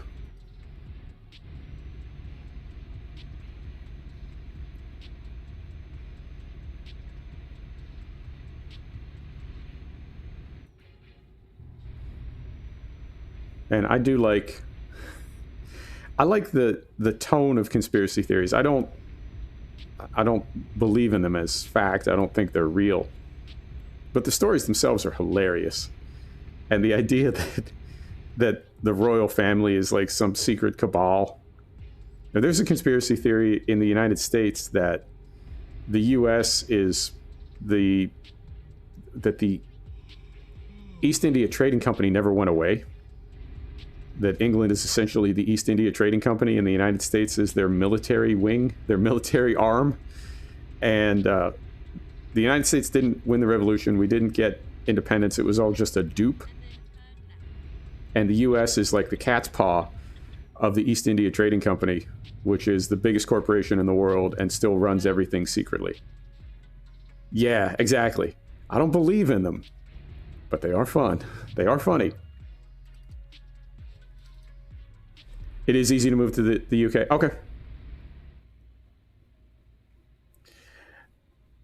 Well, I think the thing is the slippery thinking that leads to the sort of cult-like conspiracy mindset is when you realize the United States over the years has done unbelievably horrible things. All governments have, but I only live in the US, so that's the one I sort of confine myself to. But we've done horrible things. I mean, really, really bad things.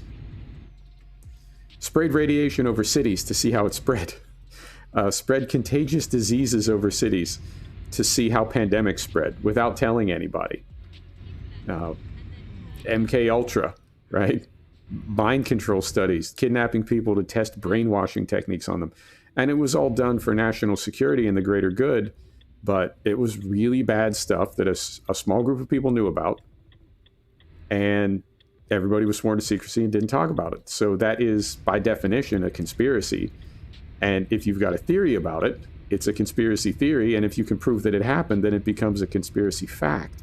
So that stuff has happened in the history of all countries, but it's happened in the history of the U.S.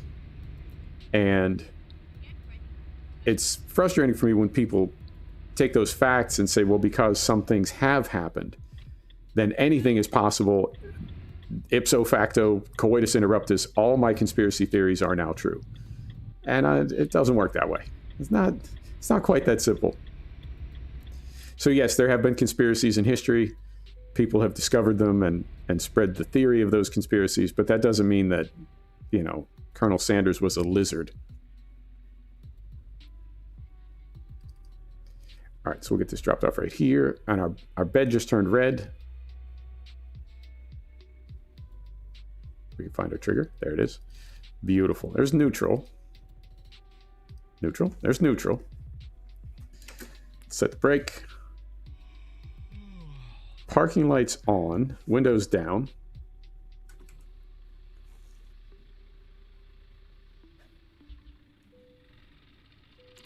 Let's go third person and get unloaded.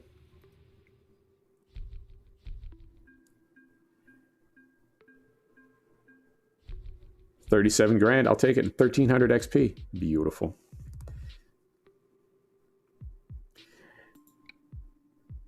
All right. So now we're going to go to, let's hop in a different truck. We'll go here first. We'll dismiss our trailer. That's gone. And we'll hop in a truck. Yeah, I mean, there's a lot of things I want to be true. Definitely. So there's a little Mercedes. We already drove the MAN. We already drove the DAF. We already drove the Renault T. Yeah, we'll take this little Mercedes. So we're going to drive this. I don't know. I have a feeling that alien life, when and if we discover it, I mean, we're so hung up on the idea that alien life is going to be carbon-based, oxygen breathing, right? Water-based, bipedal, binocular vision, all those sorts of things. I have a feeling if we ever did see alien life, if it was sentient, if it was vocal, it would terrify us beyond our ability to continue functioning. And other than that, it's going to be, you know, a moss or a fungus or something, and we'll just have no idea that we're even looking at it. So we do have, let's just go to Brussels. We were talking about that. So let's fast travel to Brussels. But the idea that, because there are no planets close by. So the idea that, you know, alien life traveled across thousands of light years to get to us, and when they got here, they were driving a spaceship that looked like a Ford Thunderbird, and they basically looked like a kid sprayed with silver paint. You know, that seems awfully coincidental that they found a planet where all of our stuff looks exactly like all their stuff. Amazing. All right, and we go to table view, and this is our Schwarzmuller reefer. We're going to relocate this to, I forgot already, Brussels. Yeah, unfortunately, I think MK Ultra and some of that stuff was, I mean, some of it's been declassified. I think it's, some of the stuff we did is, and we talked about this before. We talked about, you know, the missile gap that never was. And we want to go to our job market. The missile gap that never was, and you had, you know, the Rand Corporation basically telling CIA and CIA telling the Pentagon, we've got to keep building missiles so there's no missile gap. And then you find out, this is going to Lyon, that's a decent trip. And then you find out all those years later, there was never a missile gap. Or if there was, it was in the opposite direction. And it was all just about corporations making money. You know? So I think it's really easy to disguise things as being in the national security interest when really it's just people, you know, people having fun. All right, this is our Mercedes, and this is the Schwarzmuller trailer from the Schwarzmuller DLC. Got it all skinned up. I found out a way, I don't know if I can zoom in on this, but I found a way to skin accessories. So I've got some safety stickers and lift points on the pallet box. Having a good time skinning.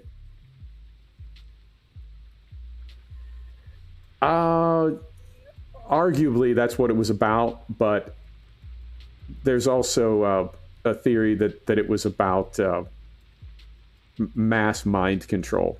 That they were starting with individual subjects, but the goal was that they would be able to control entire groups of people. All right, so, nope, other one. There we go. Wipers on. Yeah, exactly, Big B. And then you realize that the World Wide Web as we know it grew out of a DARPA project, and yeah, it does make you wonder. But, you know, I need to be really careful with that kind of thinking, because again, I find myself like right on the verge of intellectual laziness, and, you know, doing the same thing that I find so frustrating when other people do it is, you know, if A equals B and B equals C, then Colonel Sanders was a lizard. And I don't think it's necessarily that simple. So I try to be, I don't know, fact-based. I can speculate about plenty, but to say, you know, the government has done horrible things in the past, therefore every conspiracy theory is true, I just find that to be really lazy thinking. And I think it also makes you really vulnerable to manipulation by grifters. There's certainly plenty of those. All right, here we go. It's absolutely fact-based. What's that? I mean, I know MK Ultra is. I know that's fact-based, but as far as the link between MK Ultra and what is currently happening with the internet and social media, I mean, I think there certainly could be a link. And the fact that World Wide Web came out of DARPA, came out of the Pentagon, I do think it's certainly possible, but I've seen no definitive line. All right, Fried. Take care, my friend. Yeah, I agree. And I wonder sometimes if the inspiration for the internet wasn't the proles in 1984. You know, they've got lotteries, they've got pornography, they've got everything that keeps them from grabbing farm tools and heading up toward the big houses on the hill. And I do think the internet has certainly provided a distraction to keep people from noticing that wages have been flat since about 1980 in the US. You know, I think about my grandparents and uncles, and there was a time in this country where a person working in a factory could pay their house off in 5 years, send a couple kids to college, buy a new car every few years, and have a little hunting cabin and a boat. And that's not, you know, I ran a UPS center. None of the people that worked for me could do that. I mean, the drivers that had been around for 20 years, they could, but it's just not the same time as it was in the 50s and 60s as far as wages. And even going to college, that's no guarantee. So I think it's definitely advantageous to business to distract people from that reality and convince them that, you know, if you get a big enough TV, you're living like royalty, even if every other aspect of your life is completely falling to pieces. You have no retirement, you have no health care. It doesn't matter. You've got some consumer goods. So don't storm the castle.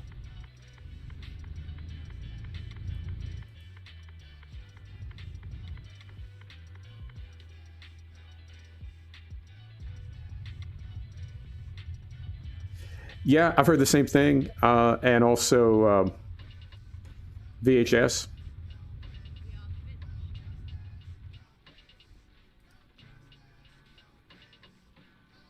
That home video grew exponentially because of porn.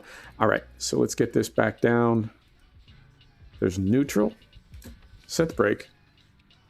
Lights off. Wipers off. Wipers off. Engine is off. Oh, you know what? We didn't need to shut everything down. We weren't loading up yet. We're just right here. We're taking this. We're taking some beef to Lyon.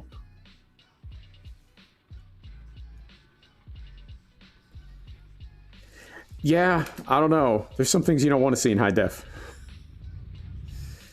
Oh, you know what? Throw some gauze over the lens. Soften that a little bit for me. Easy on my eyes, please. Yeah, it's amazing. I mean, I heard a theory. It's I guess a conspiracy theory, conspiracy light, but the theory is that there's an oil cap under Los Angeles that's bigger than Texas and Saudi Arabia combined. And it's like, well, why aren't we using it? And it's like, well, we don't need to. The United States is already a net exporter of energy, so we're not hurting for oil at the moment. But the goal was to use up all the oil that's under everybody else's cap so that in 30 or 40 years, China and India and Brazil don't have access to oil, and that the only oil left on the planet is under Los Angeles. It's an interesting theory. And it goes to why we were so hot to have every soccer mom in America driving a 6,000-pound SUV. And it was just to burn fuel faster so we could get those reserves drained faster so that the real reserves that are under the United States would be of their true value. And it's like, I mean, I guess that's pretty grim if it's true, but I don't even know if it's true.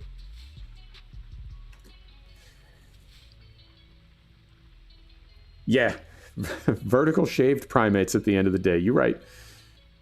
Let's get loaded up here. Yeah, I mean, I was amazed living in LA wow, it is really raining. I was amazed how much oil there was. We looked at a place on Telegraph Hill in Long Beach, and the whole place is surrounded by oil derricks. What? I was not aware of this. Like, I'm not from around here, man. Like, I'm from Pittsburgh. All right, here we go.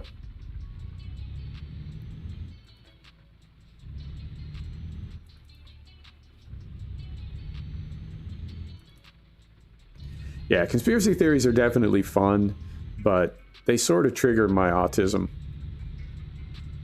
You know, anytime I hear people squawking about false flag operations, it's like, oh yeah, no, that's a fantastic idea. Hey, we're going to pull off the biggest crime of the century. I say we involve several hundred co-conspirators, right? They'll be able to keep a secret. It'll work great. Or the idea that there were explosives planted in the World Trade Towers. It's like, come on, man. There's only a half a dozen companies in the world that can do that kind of work. It's not... You're not blowing up a yard barn. There are literally only a few companies on the entire planet. And so, what? The conspirators, like, put the job out for bid, hoping nobody that turned it down was going to call CNN? Hello, CNN? Yeah, the CIA just called me and asked if we could blow up the World Trade Tower. You want the emails? So, yeah, all these conspiracies, if they're true, they involve hundreds of people. And for once in human history, nobody spilled the beans. What an amazing coincidence. And that, more than anything else, is why I don't believe in conspiracy theories. People just aren't good at keeping secrets.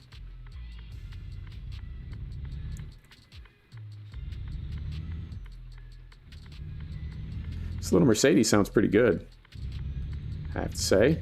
All right, and we are on our way.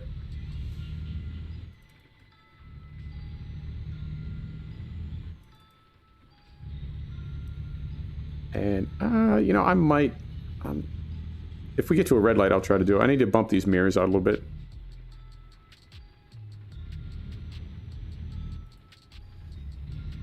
Yeah. Yep, I agree. I think... I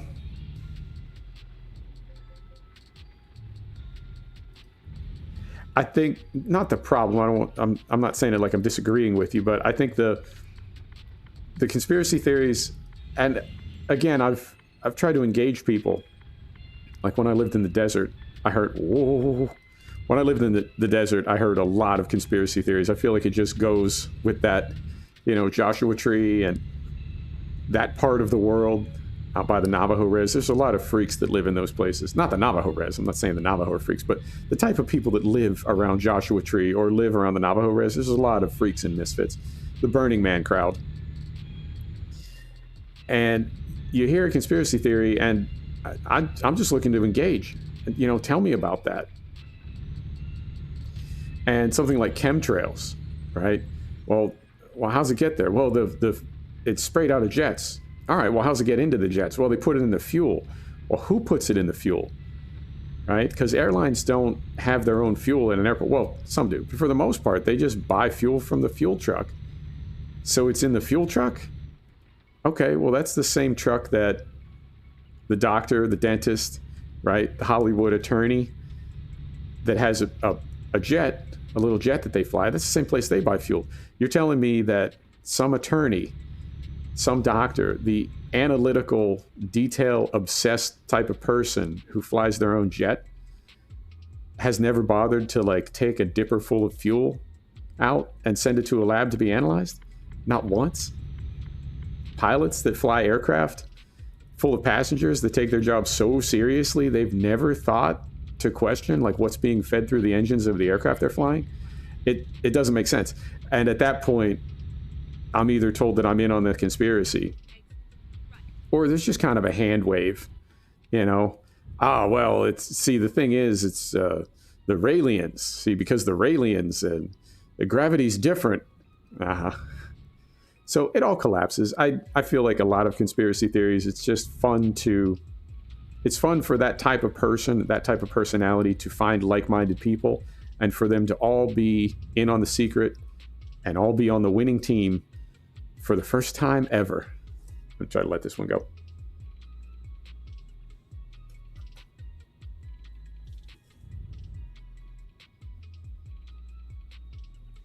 Yeah, chemtrails are ridiculous. And even asking that question when I'm being told, you know, this happens, that happens. Look, you can see them right above you, and it's like, man, do you understand the jet stream? Do you understand that if we're in Arizona looking at chemtrails, they're going to come down in like Finland? It's not falling straight down.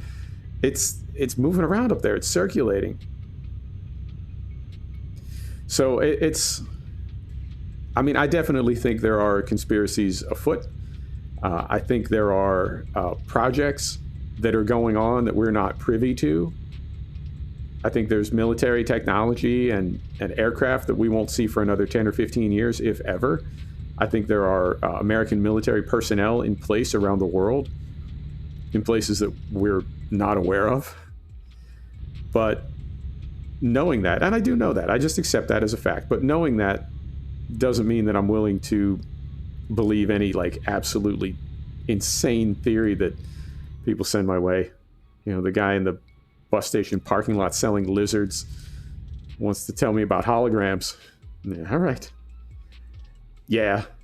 The thing that gets me about projects like Aurora is when they're overtaken by events, right? The entire project from inception to development to retirement occurs in secret, and even after it's retired, they still don't want to talk about it. And those particular ones, things like Aurora, those are the ones that I may not believe in them specifically, like Aurora specifically. I have no idea, but the idea of military technology that is 20 or 30 years ahead of what we're aware of, yeah, I absolutely know that to be the case. I was told that there is a delivery system down around Vandenberg that it's essentially a rocket, and they just put regular spec ops in it. They don't have to be like trained astronauts or anything. They just put spec ops in it in these little tubes around the tip of this launch vehicle.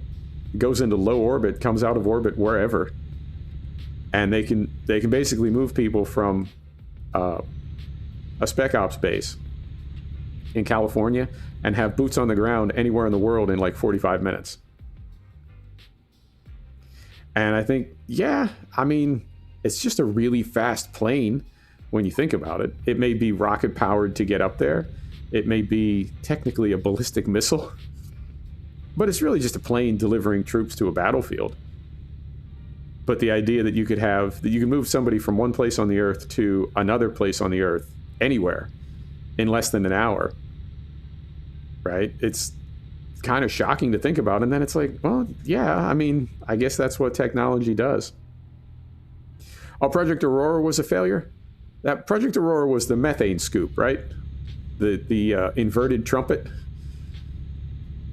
I didn't know that was categorized as a failure. I mean, I honestly, like I said, I didn't know whether it ever really came to fruition or not. But it was like a methane slurry fuel, something very state of the art. It's just launch and re-entry. It's the same. I would assume the same G loading as any other ballistic trajectory. I don't know. And like I said, it's just something that I was told, and it fits.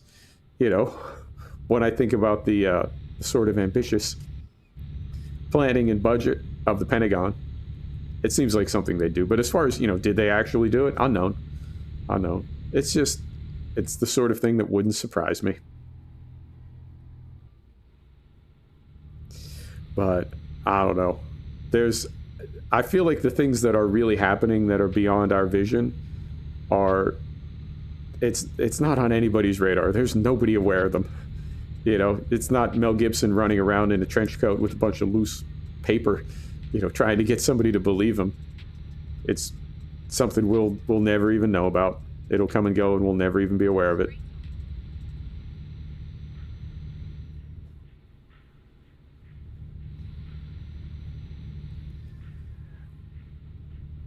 Okay, so the Aurora, or how I've heard Aurora described, was a super cooled methane slurry jet motor, but it got up into the high atmosphere, and the front of the aircraft was basically like the bell of a trumpet, so it could gather up ions or something, or like loose methane. I don't know, something that was available in the upper atmosphere, and it made a contrail that was like a mile-long blue flame with donuts around it. And some people... Oh, okay. Yeah, and people claim to see that very odd contrail around Area 51 in the 80s.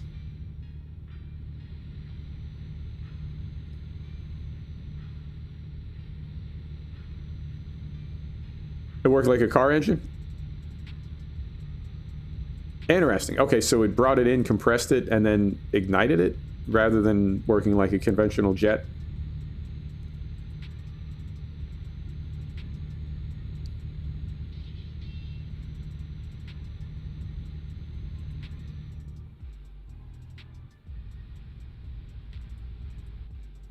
This is definitely twisty. Twistier than I'm used to.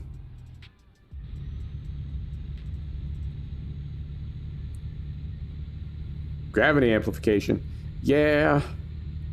I mean, the thing about that type of science, and what I really like about it, is microbes existed before we could see them. We just had to develop the technology to be able to see them, and then, you know, we could go from there. And if you had told somebody 500 years ago, you know, the same wind that pushes your sailboat, if we could go fast enough, we could turn the sail sideways, and it would lift us into the air. Right? Burn the witch. So it was always there. I mean, air was always there. The idea of air pressure as a lifting body was always there. We just didn't understand it. So I do think things like manipulating gravity and, you know, some of the other stuff that will in time happen, the raw materials are there. We just don't have the technology or the understanding to manipulate them.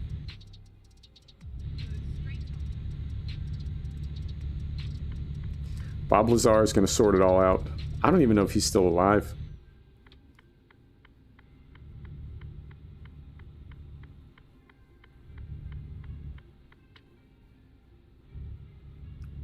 All right. Whoa.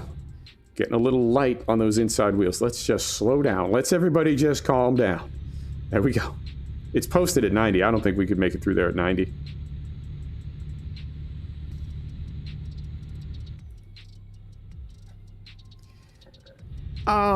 Yeah, I think he's a grifter.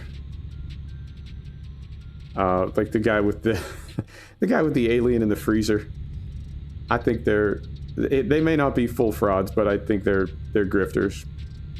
Working the circuit, making a living. That's an odd way to make a living, but I mean, I don't know. I think the thing that bothers me about it, if it was just harmless fun and they were taking advantage of otherwise fully functioning people who just happen to be dopes, that would be one thing. But I did meet a lot of people in the desert that were broken, you know, either permanently burnt out from too much drug use, or chemical mental illness, or just right on the edge of being so dumb that it's like a learning disability, you know. And that's the reason you can't give a drunk person a tattoo. Some people are just not really capable of making good choices. I was in Moab. I had a guy telling me he had a time machine in the back of his truck. And I was, again, you know, try to have that George Norrie open mind. All right, let's go take a look at it. And he's like, well, I can't show it to you. It's all proprietary. All right. Well, I mean, can you blindfold me and we travel through time? And he's telling me no, because I used it yesterday. And it's got to recharge. And I'm thinking, so you've got a time-capped time machine. That's ironic. Why don't you go back to 2 days ago and charge it up double? I don't know. And then you realize you're the person you're arguing with, the person you're sort of having fun with, is not all there. And then it's, for me anyway, it's not quite as fun at that point. Not quite as amusing. Yeah. Yeah, that's the desert. I don't know what it is about the desert that attracts those people.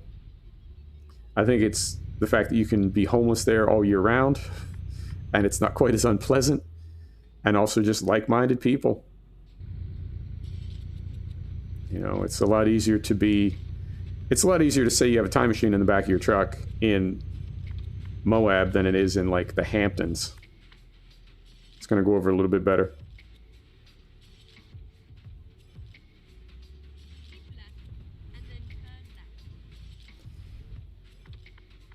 Mets. Right on. Yeah, it's... I don't know. I think there's a really fine line between being a lovable goofball and being someone who's got some mental health problems. Speaking of Kanye.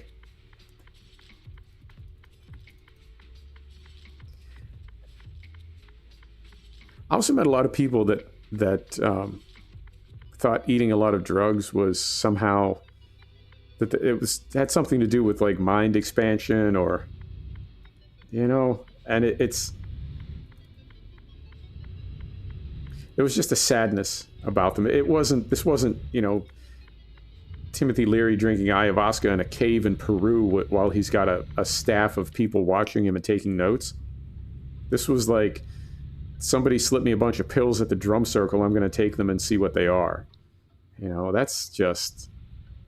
That's not mind expansion. That's just slow suicide. What are you doing, man? What's wrong with you?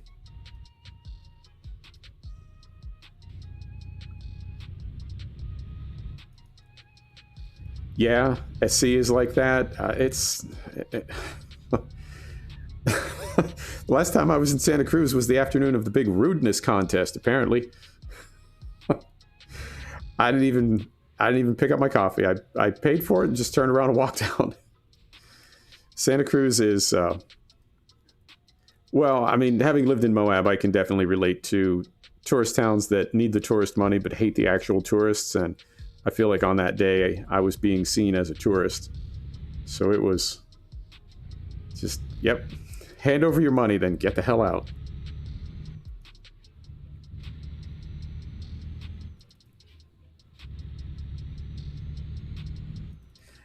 In my whole life, I think I've met maybe half a dozen people total that were on like an actual intentional pharmaceutical journey. Yeah. Yeah, I wouldn't disagree with that. I talked to people in Telluride that got there in the 70s, and they were refugees from, well, Altamont, really. I'm not specifically Altamont, but what it had started as and then what it had become. And they were done with the West Coast. They went to Telluride. And they said when they got there in the 70s, it was still just a hard rock mining town. People still walking around with sidearms. And, these hippies coming in, and all backcountry skiing at the time. There wasn't even a resort yet. So if you wanted to ski the mountain, you had to hike up it, snowshoe up it. And how these little pockets of the Summer of Love kind of formed around the U.S. and then what they turned into over the next 30 years. History like that fascinates me, especially when you hear it from people that were in both places. I've met a couple people that were at Woodstock, and I believe them. I think everybody was at Woodstock, but it seems legit. And to hear the way they describe it versus, all right, then that happened. You know what? It doesn't even bother me anymore. And I noticed we didn't get a ticket there. We didn't get a ticket, and we didn't take any damage. So maybe they've kind of deactivated that while they sort the AI out. Yeah. Yep, I could see that. But I talked to people that were at Woodstock, and I guess everything was different. A guy was talking to me about burning draft cards. He said they had a draft card burning ceremony when he was in high school, and he said it was like two people. Like two people went out on the football field. Everybody else watched from classrooms, just stood at the windows and watched. And they burned their draft cards, and no cops came. And then it was like, oh, all right, well, I guess we'll go to basketball practice now. It really wasn't a significant event.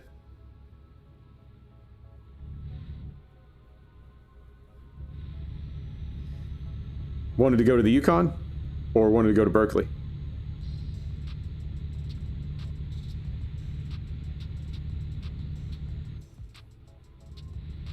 Oh, and I think we did. Yeah, we passed into France a while ago.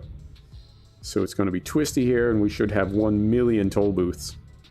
Woodstock, I got you. Sorry, I lost the plot there. I mean, I don't know. I think if you were sitting in the wrong place, or if you were sleeping at the wrong time, you might just miss the good stuff. I can't believe they had it twice more. We were talking one time about how the most passionate revolutionary becomes a very solid conservative the day after the revolution succeeds.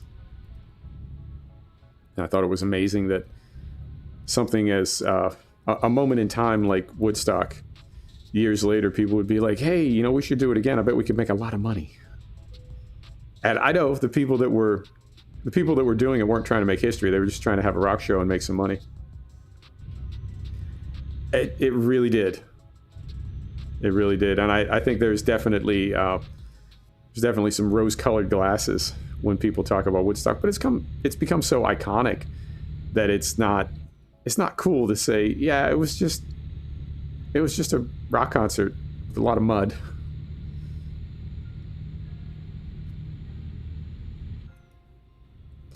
I think the lineup,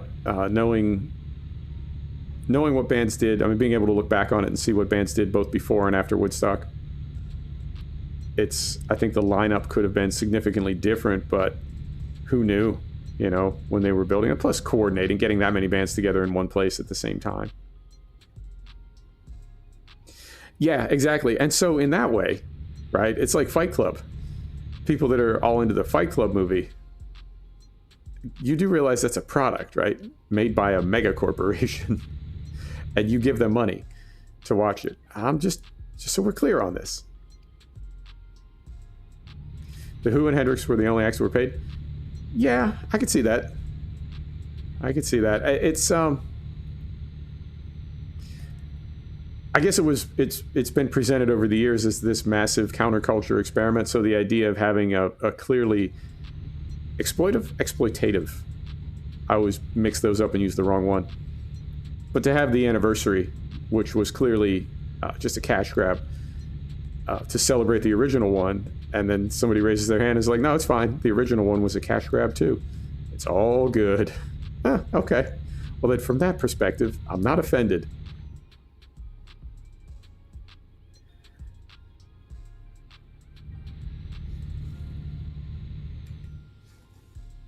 Yeah, I mean, if I had a chance to go back in time, there's a lot of shows that I want to go to, and Woodstock is not one of them. I'd rather go to Isle of Wight than Woodstock. I'd rather see the debut of the Rite of Spring in 1911, just because I want to see what a ballet riot looks like. I would love to see Benny Goodman's jazz concert at Carnegie Hall.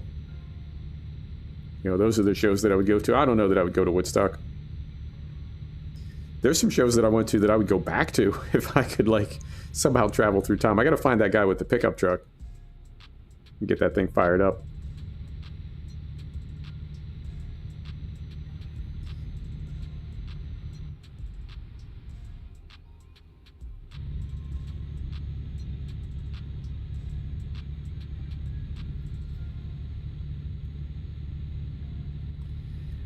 Yeah, exactly. That's Blind Faith in Hyde Park. I've seen the video, but it just looks like such an amazing scene. I wouldn't mind seeing Van Morrison at Montreux in, I think it's 82 or 83. And that was, I would say, in a perfect world, I would say that's when he died or retired, because I feel like everything's just been kind of, like, he hasn't really done a lot in the past 40 years. But that looks like a really good set. I wouldn't mind seeing that.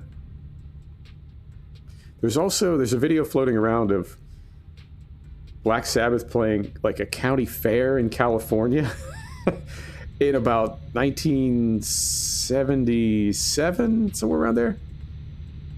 Yeah, that'd be a great show. Man, Cream and The Experience, I think, have to be the two absolute most powerhouse trios. Maybe Double Trouble, but the amount of racket that they can get out of three people is just astounding. And that was in the days before there was all that thickening going on. Like, what you're hearing that's just them. California Jam, that's the one. They have the big rainbow behind them. 72. Oh, I thought it was later than that. Yeah, that would make sense. Because 77, they were already, that was after Oh, was it Never Say Die? What was the record when it all started to come apart?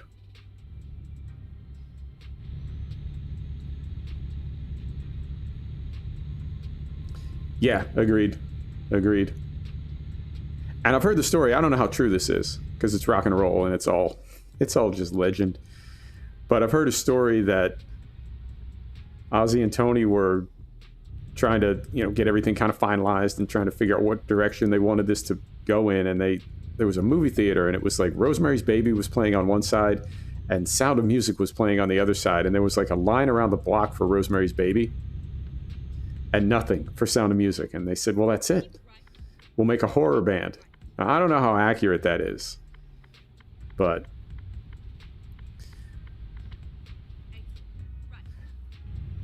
I would put Tony in the Rock and Roll Hall of Fame solo just for inventing that riff, the evil riff, the dark riff. It doesn't seem like that big a deal because it's been a part of my life since before I was born, but the idea of coming up with that. Ooh, hang on. Coming up with the evil riff, and it's not just a minor key riff. There's a different quality to it. It's actually evil, and he invented that. That's not as easy as it sounds. It's amazing to me how bluesy early Sabbath was. They really just sound like a bluesy bar band. I mean, the tone of the material and the tunings that they're working in are obviously kind of evil, but it's mostly just a straight ahead blues band.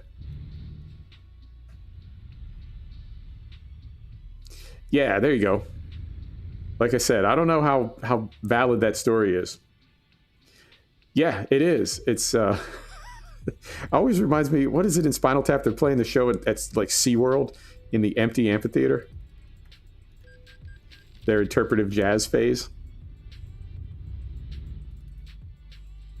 I guess I could have gone through the fast pass lane.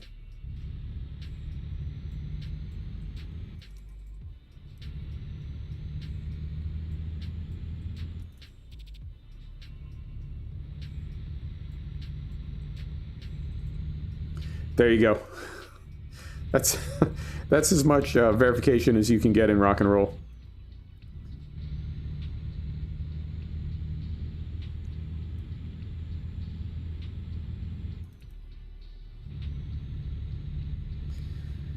I know if you watch Song Remains the Same and Pink Floyd at Pompeii, and there's another one from that same era. If you watch all of those and then watch Spinal Tap, it's funny, but it's funnier in a different way because it's really not that contrived. It's more or less just kind of a sillier version of Song Remains the Same.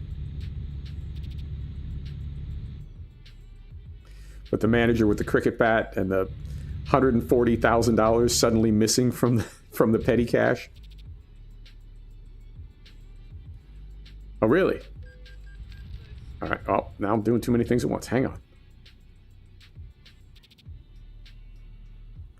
So, but I mean, Beatles had moved on by that time. They were in a totally different phase. They weren't playing those clubs anymore. Or are you talking about... Yeah, well, okay, Earth would be early days before Black Sabbath. They weren't there at the same time, were they? When did Earth start playing live? I know it was late 60s, but I want to say it was after the Beatles had sort of blown up.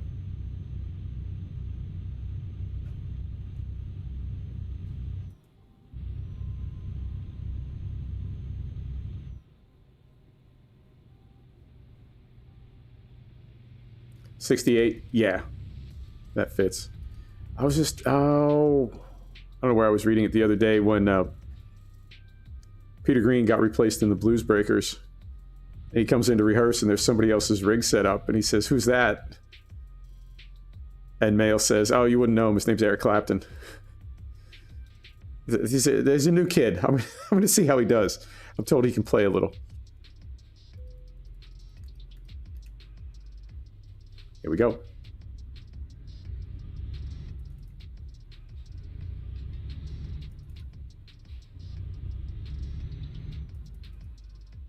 I feel like they've done something with the sound in this game. It sounds really, really good.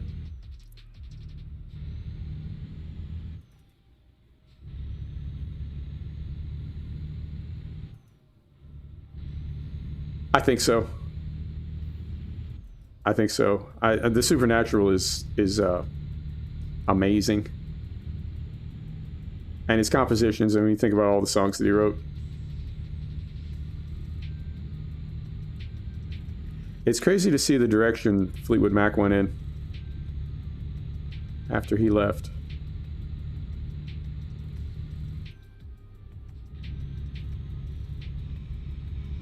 And there's our first yawn. This has worked out really, really well. We haven't had to sleep. I don't think we've had to sleep on the road once. We've been able to finish all our trips without sleeping.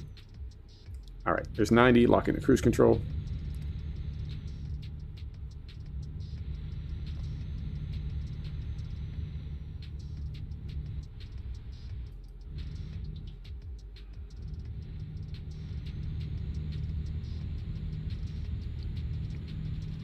And I think we're not too awful far. Yeah, there's Leon. Okay.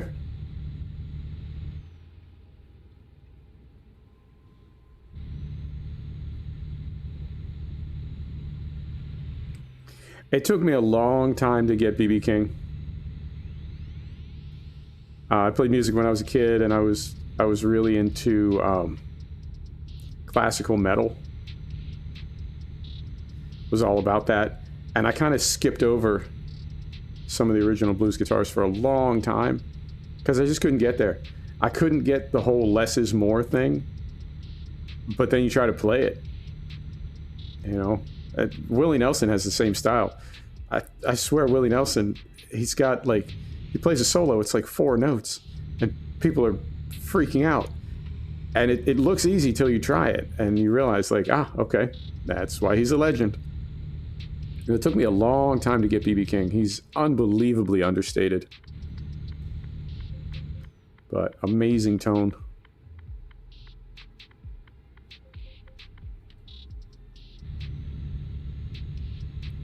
No, we're okay on fuel.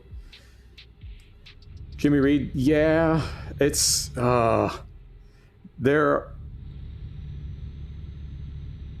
are so many branches in that tree. I mean, that, as much as I love bass, and if I started playing again, I would play bass. But just to hear the things, there's a Derek Truck solo I was listening to the other day. Albany in 2012, Midnight in Harlem, and the solo is like, man, what planet are you on? Where is this coming from? How is a human being making this happen? And you can, like you said, you can trace it all the way back and just find this direct lineage. I don't think it all leads to Robert Johnson, but it is, I think it's definitely become the most expressive instrument of the modern rock era. And just the things that people do with it, it's unbelievable. I also like the video of Derek Trucks when he's 14 years old, playing, what the hell is he playing? Layla. I mean, I guess you got an in when Butch Trucks is your uncle. Played a 5-string? Yeah, didn't Keith Richards have a bunch of crazy, like, 5-string tunings and weird open tunings?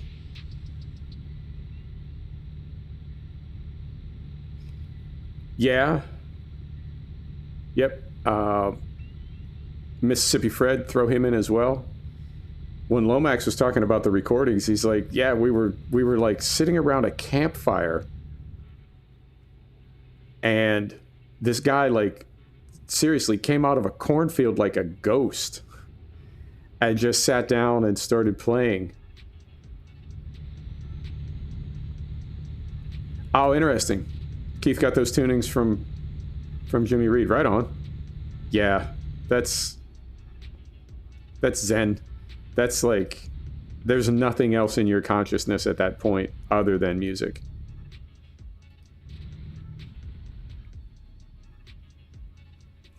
It's like Einstein, you know, he's going to wear all the same clothes because he doesn't want to be distracted by anything at all. Even the idea of having to decide what he wants to wear. Like, you are just singularly focused on one thing.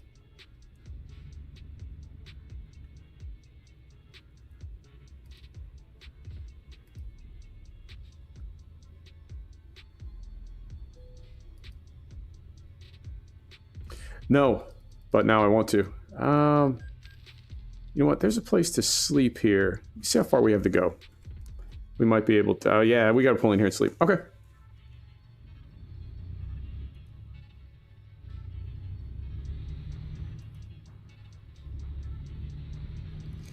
And I don't think there's anybody... Yeah, we can swing right across here. It's an amazing project. And I think historically... Parchment Farm, you got it. That's an amazing project, and I think in that era, it was not very likely that the U.S. government was going to fund that. So for him to do that and capture that while it could still be captured before those people left for good, I think is amazing. All right, there's parking lights. Turn that off. And of course it's raining. I don't know why it's raining so much lately. I've got it on the same probability. But I put the windows down every night before we go to sleep. Every morning we wake up and it's been raining at the truck all night. All right, here we go.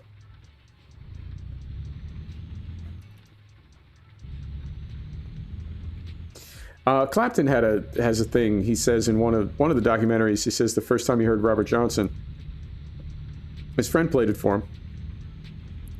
And he said, that sounds great. Who's the other guy? Because he just couldn't process. And he was already a virtuoso guitarist, but he couldn't process that one person could do all that. And it's, I mean, when you see the technique, when you see the left-hand thumb technique up top and just the complexity of what the two hands are doing, it's next level.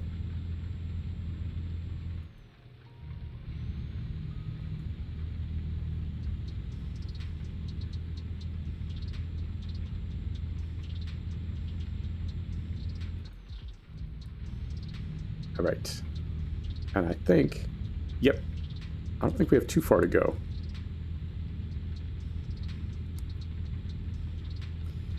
Yeah, that was an advantage I had. I've got piano player hands, but I was not great at grabbing chords super fast. What is it? Operator, Jim Croce. Yeah, there's kind of a little progression, like a little reset. And it sounds like he's playing a half a dozen notes, and then you listen close, and he's grabbing like a half a dozen chords in one bar. What? How is that possible? I could never grab chords that fast, but I had a big reach, so I was definitely all about those soaring rock and roll solos. And a guy that I was in a band with, he had nicknames for like all the different moves in a rock and roll guitar solo. So he'd say, I'm gonna go straight from the Stairmaster to the Cliff Diver. And when he played it, it's like, oh yeah, I mean, you're an idiot, but I can see where you're going with that. Leon, all right, we're here. Beautiful.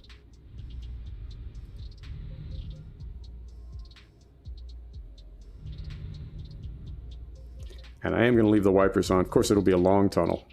So let me turn these off. And then what we do, we'll come out of the tunnel. Perfect.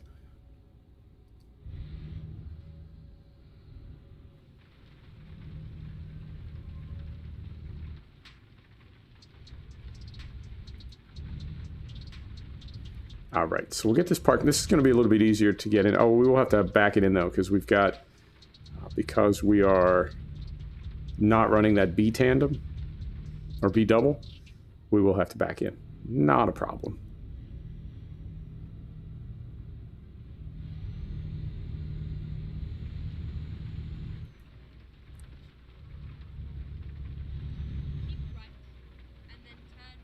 Keep right, turn right. You got it.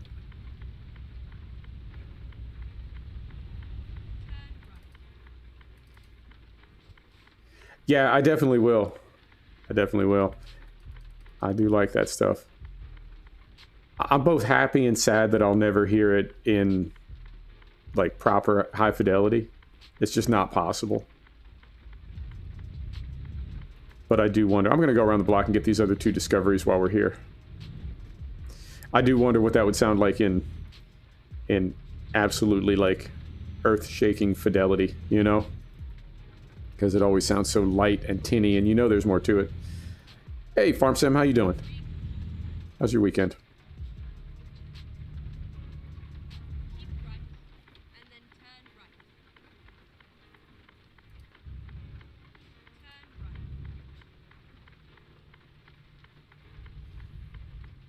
Good, good. Glad to hear it. I am fantastic. We're just getting ready to wrap up. I'm just going to go around the block here. We're going to get these 2 discoveries, and we're going to pull it in and call it. It sounds great. Good. Good. I'm really curious about those now. Oh, what's this guy doing? Sir, why are you stopping? All right. So we have got a recruiter, which we don't need, and then we got a dealership. Looks like Renault. Beautiful.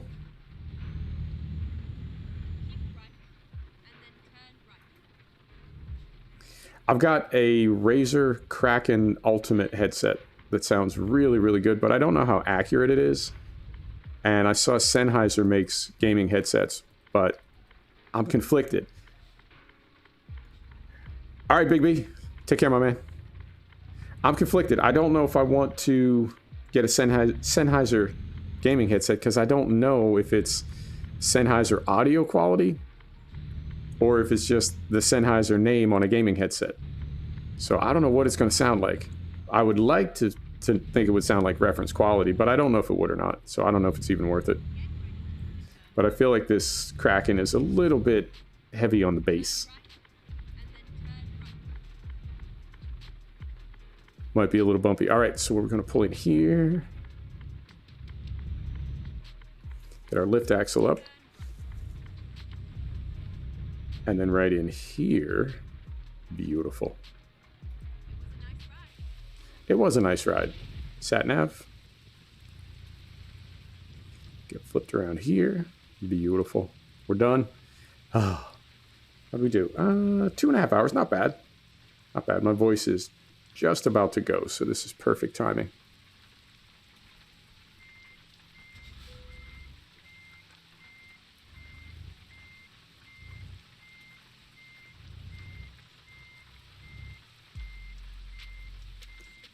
And I don't know what's going on with the rain. I turned the probability up for frosty because I wanted it to be snowing.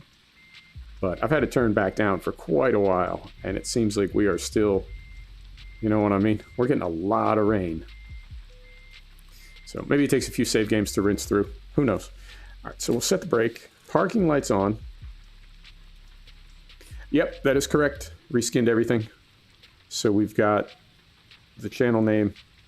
That's our virtual trucking company and our virtual airline. All right, so engine is off. Turn these on. Turn those on. Let's get unloaded, see how we did. 22 grand, right on. I think we made, total it up, I think we made about 150 grand today. Yeah, we're on 483,000. And we've already got all our trucks and all our garages. So we really don't have anything to spend money on from here on out. We can just let it pile up. All right. Thanks, everybody. I appreciate you.